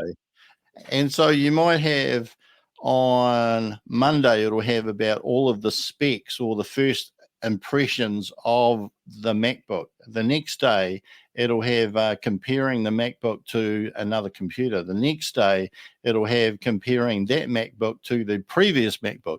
The next day, it'll have comparing that MacBook of a particular size to another MacBook of a smaller size or larger size. Then the next, and it just goes on and on and on and on. So they're actually buying these new products, but they're thinking of every conceivable question that their audience could actually ask and producing a video on that. And they're still interesting. So, and just when I think about that, I don't know how much overlap there is between one video and the next, but I know that I watch them. So that is one of the things, but also just having a think between you and me. I think the one thing that we do differ on, although I know you have done it in the past, is I will try to jot down at least a series of points that I want to cover on a video, because sometimes, particularly when you're live, you might get a distraction, or you may just have a mental block and you just don't know what to talk about or where to go next. But if you've got, for me, if I've got a series of bullet points, I think, okay, I've done this, I've done this, I've done this. And it may be when I'm talking, I come up with another one and I write that down again. So because I'm moving and because I'm taking the notes, more people may watch it for longer, which may mean that I make more money. Do you think you should focus on building an audience or just focus on the topic? No, building an audience, much more fun. I love my audience that I've got. I mean, like Susie's always in here, and I know she's got a family. Well, I think she's got a family. And the fact that we could be on here for 2 hours and 4 minutes, and then Bob George pops in here, Tiger comes along here, Scully comes to say good day. I like the audience, and I think we're privileged to have one.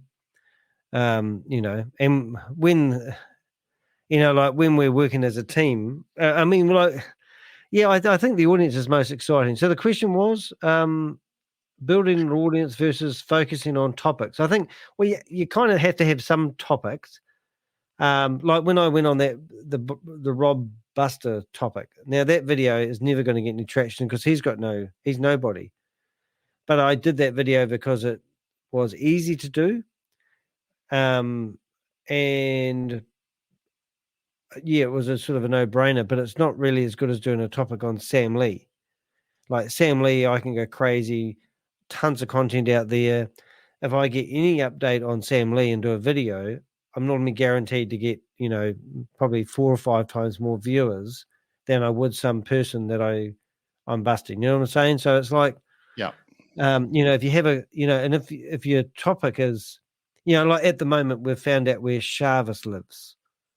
I mean, that's a video all in itself, and we've recorded the phone call of when we rung the receptionist and asked where they wanted the pizzas delivered that we bought with crypto, and she told us the room he was in. I mean, that would be the video that everyone wants to watch. Now, whether that's true and factual, you'll have to tune in tomorrow to see whether that video is going to happen. But we can tell you there's some lovely pizzas coming to Jarvis's, anyway, but you know what I mean? So that's sort of quite exciting when you have a video about something like that. But, Tower 3, oops, sorry, didn't say that.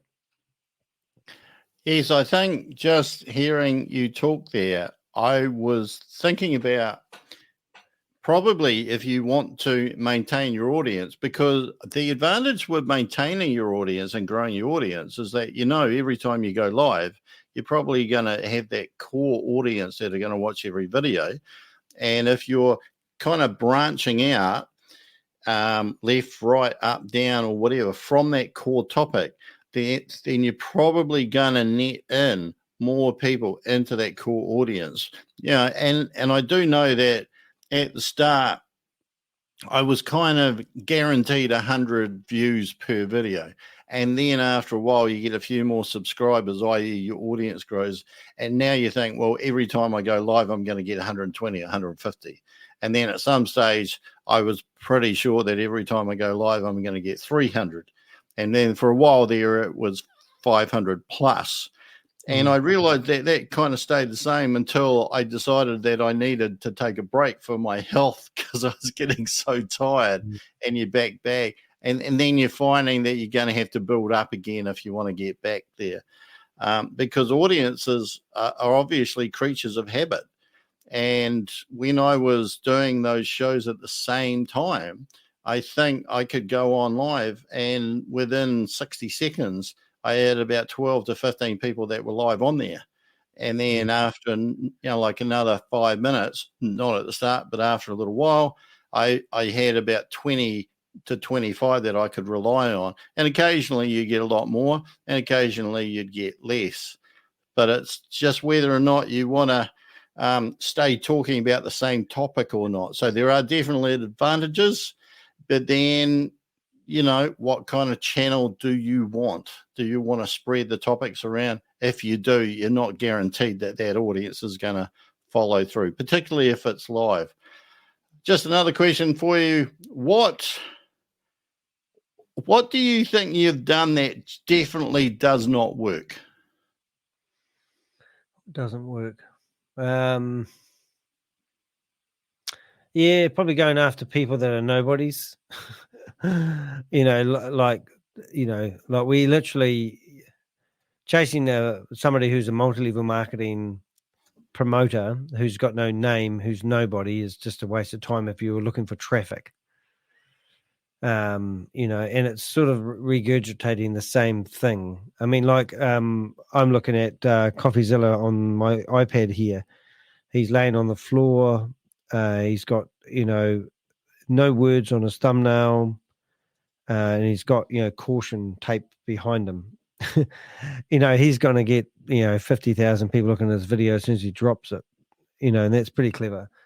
But, because he's got a following now, he can do whatever he bloody well likes. That's great. And he's a nice guy. Steven's his name, and he's talked to me on the phone. But for me, what hasn't worked, is that the question? What didn't work? Yeah. Yeah. I think you just have to play around, really. Because I'm just looking at a video right now called AMC Global Arbitrage. And that's those stupid Dumb and Dumber guys. Now, Dumb and Dumber guys, they were promoting another arbitrage trading platform. And somebody's just come along 24 minutes ago and commented on a video. I think that video is maybe 2 weeks old. So I'm thinking, well, maybe Dumb and Dumber have done something. Somebody has just watched them doing a live. They've searched for a video to research who those guys are. My video's popped up. They've commented on it. I mean, that to me is a wee victory. So, you never know what content's going to get picked up. No, I've got 1,000 blogs on my website. And one of the biggest blogs was New Zealand slang words.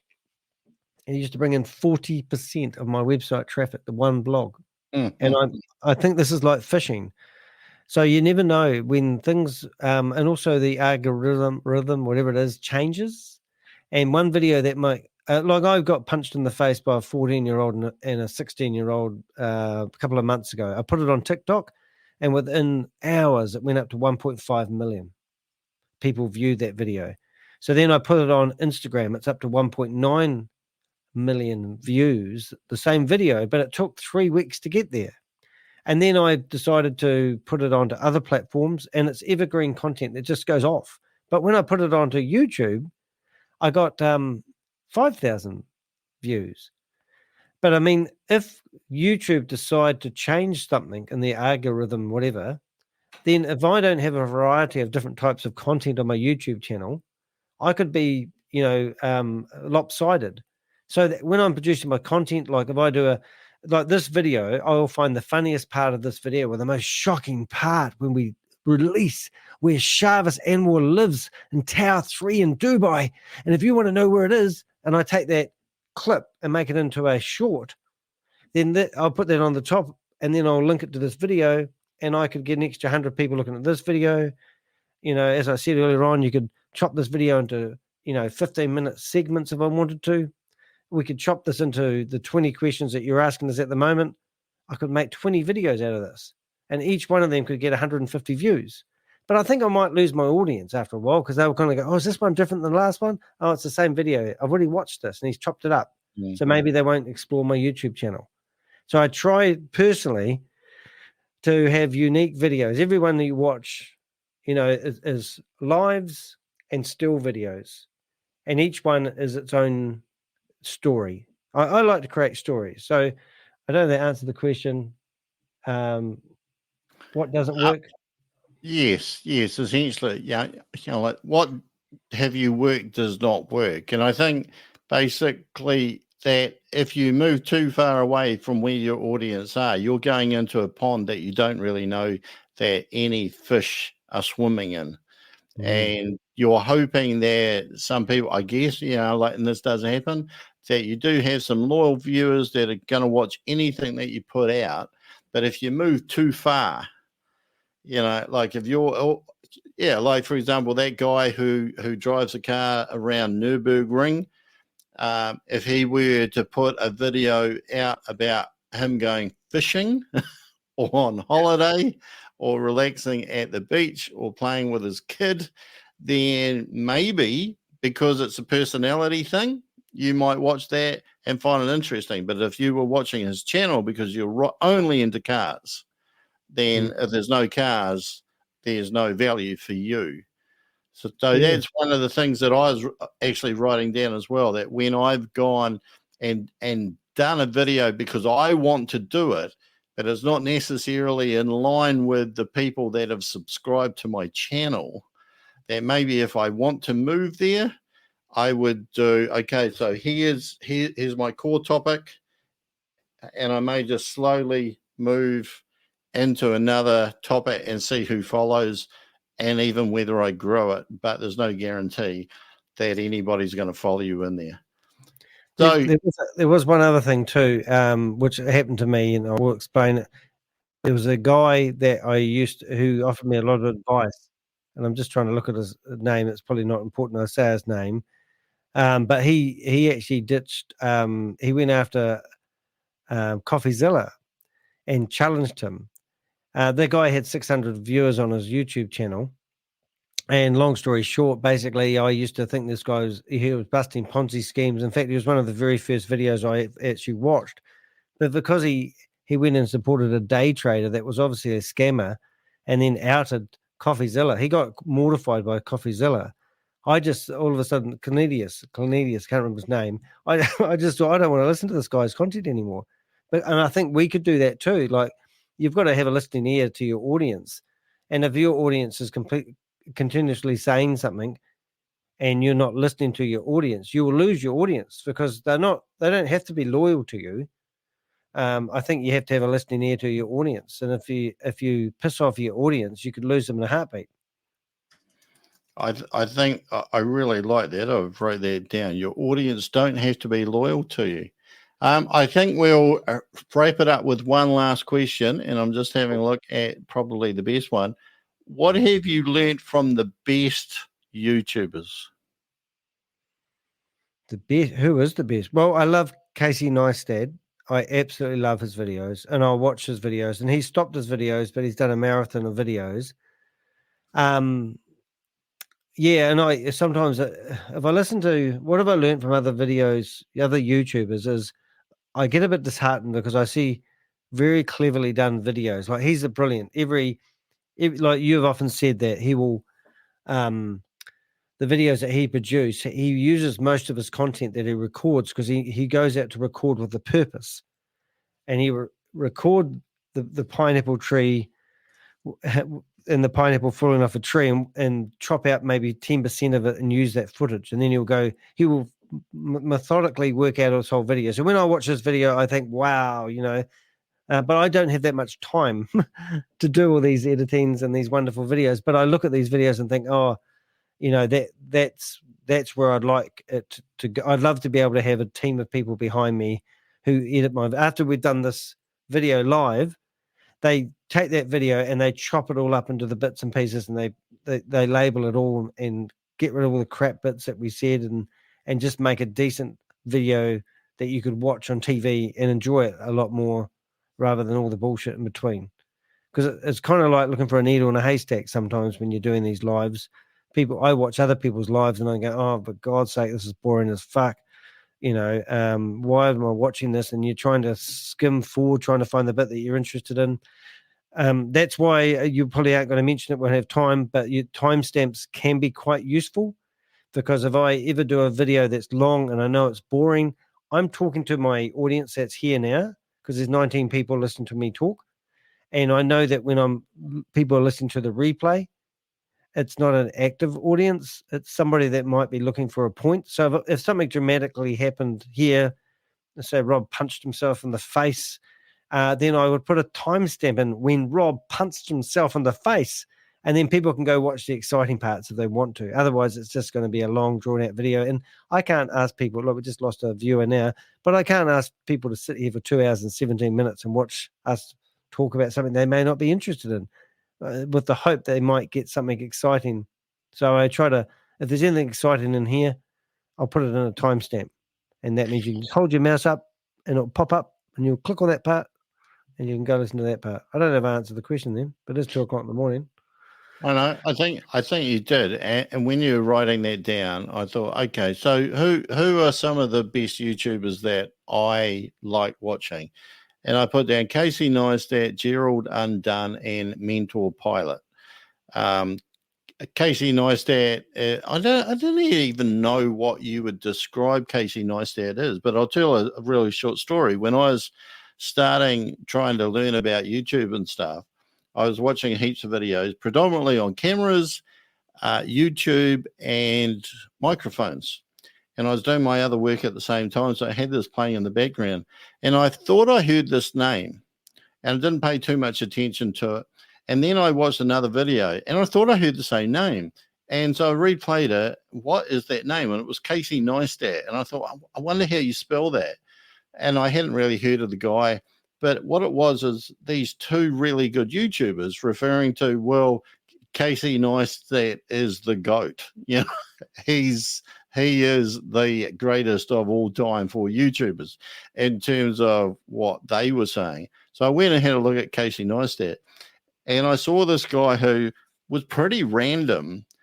And then you realize once you start thinking about creating a video, wow, there's a lot of work gone into this. There's a lot of thought. But then I heard him being interviewed by a guy who said, wow, there looks like there's a lot of work put into your videos. And he said, no, actually, he said the hard work is that he went through a period where he created one video every day for years. Mm. And the hard part was, what story can I tell today that I haven't told before? Yeah. And so he would think about that story at the start of the day, and then he would be visualizing how he would unfold that story, how he'd lead into it, how he would develop it. And him and his brother actually had a show. So they didn't start from the start. They started as people that had actually had a show on HBO. They'd sold that. That's where they made all their money and got their break. But Casey Neistat had never thought about doing anything on YouTube. And he saw his kid, I think it was his kid, his son, watching YouTube. And I think some of his son's friends had channels that were quite big. And he thought, oh, wow, I must be able to do this. And he actually struggled at the start, even though he had actually made it on TV. He couldn't make it on YouTube. Then he finally worked out the formula and away he went. But he tells a story. Every time he tells a story. And, yeah, it was quite interesting. In an interview, he said that basically 60 to 70% of everything he films goes in the video, doesn't get cut out. And anybody who's done videos knows that is quite an amazingly high statistic. I can remember recording a 15-minute video, and by the time I'd edited it, there was about 3 minutes, 20 seconds left. That's how much fat can be cut out of a normal video. But that's what I learned from Casey Neistat. Have a story, always tell a story, and then visualize how you're going to tell that story, develop the story, etc. Of course, there's only one Casey Neistat, but Gerald Undone is just very methodical. So I really like watching Gerald Undone's one. And sometimes when he goes around other YouTubers and he does a studio review, it's very funny and it's kind of behind the scenes. So I love watching that. And Mentor Pilot is just a guy who is so knowledgeable about anything to do with aircraft crashes. He's a pilot trainer, and he goes through and he can talk you through exactly what happened in any plane incident or crash, the mentality that was probably happening to the pilot at the time. And it's just really fascinating. And of course, anything to do with a plane crash, there's a start, the flight, and the end. So it lends itself to a story. So that's what I've learned. And the key thing that I've learned tonight, just going through, is to work out what exactly I want to do videos on. But I want to be methodical. And I want to have a template, as you say, or standard operating procedure. How do I get from the idea to a video and follow a kind of a paint by numbers routine and be disciplined so that I know that whenever I post a video, it's going to be at least 80 to 90% of what I want it to be. And it's going to be quite succinct. Lives, though, completely different. Yeah, I think it definitely is a different monster. I mean, I'm enjoying having my life back. You know, I used to record. I watched the video for 3 hours. I would do a voiceover. It would be 5 hours. Render it for 3 or 4. Upload it for another 2 or 3, and then promote it. And I think I just chewed my whole day. And now I can go live. This quality of this video, to me, I'm happy with it. As technology gets better, I think you've got to have fun, and I think don't be intimidated by someone. Don't think you can jump on here and be as good or as bad as Rob and myself straight away. You know, don't be so hard on yourself. I mean, it takes a lot of effort to be this bad, Danny. Yeah, I mean, I'm trying to get Rob to do a few things. I've got this thing at the moment where you can do lives on your cell phone, so it means we might get some news of some scam that's gone down at the moment, and we just want to have a candid conversation about it. So there's a thing you can do on your phone where you can actually go duo with somebody live at the same time. And I would like to do a few of those with Rob. And that would be good for our audience because they would see us out of a studio. Rob could be, I don't know, driving to somewhere, and we just do it while we're talking. You know, we just have and I think having different forms of content on your YouTube channel is more good for your audience that you've got, you know. And I think that's one thing I've really valued now is having an audience, even having 20 people in a chat room. When I first started, it was me, myself, and I. And now I've got 20 people that normally here all the time. I went into a chat room the other day and the guy had 1,000 people in his chat room. And then next minute I'm on his stage and he's interviewing me and asking me questions. And he was a regulated financial advisor. And I said, oh, I don't see many of those in my line of work. And he goes, what do you mean? I said, well, I'm busting Ponzi scheme promoters. And then they've got no regular. And he goes, oh, I hate them. And it was like, and now I'm looking at this 1,000 people in this room at a time. You know, and then I got people following me from his channel to my channel. And then I realized, oh, that's another good thing you could do is get interviews with other YouTubers and bring other YouTubers onto your channel and vice versa.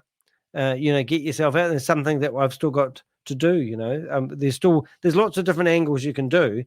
But if I didn't start this journey, I wouldn't be as relaxed as I am on mic now. And with all the graphics and the green screens going, the look that we've got, we're in a nice picture frame.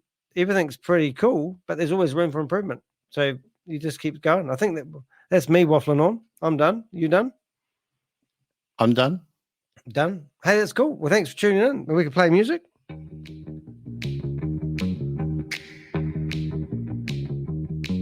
Oh, that's the other thing too, mate. Using music, not the best thing when you're a YouTuber.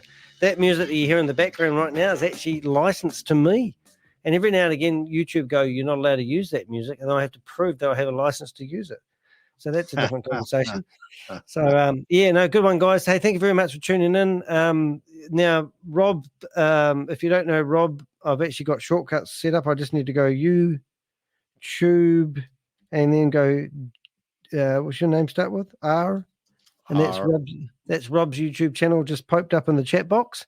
And if you're listening to the replay, if you look at the thumbnail, you'll see Rob's handle. It's Rob Woolley at whatever. And then if you want to subscribe to my YouTube channel, even though you're on my YouTube channel now, you can go, so I go YouTube S and then it pops up. And there's Rob chatting in my own chat room. And thank you for everyone that's been in the live.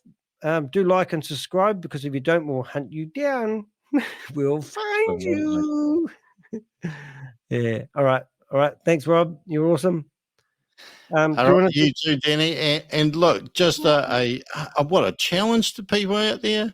YouTubing can be really scary, was at the start, but once you start, it becomes a whole lot of fun and you can experiment. And we've been doing it for at least 3 years or so each in Yep. our own ways, varying intensity. But there's no limit to how many times you can experiment with videos, topics, audio, gear, studio, green screens, anything you like. Yep, I reckon so. But get started today. Just get started today. Just have a go. I love it. I love our YouTube Best channel. time to plant a tree 20 years ago. Second best time now. Oh, Japanese proverb. Grasshopper. All right, guys. Hey, thanks very much. We'll see you in the next live. Bye-bye. See ya.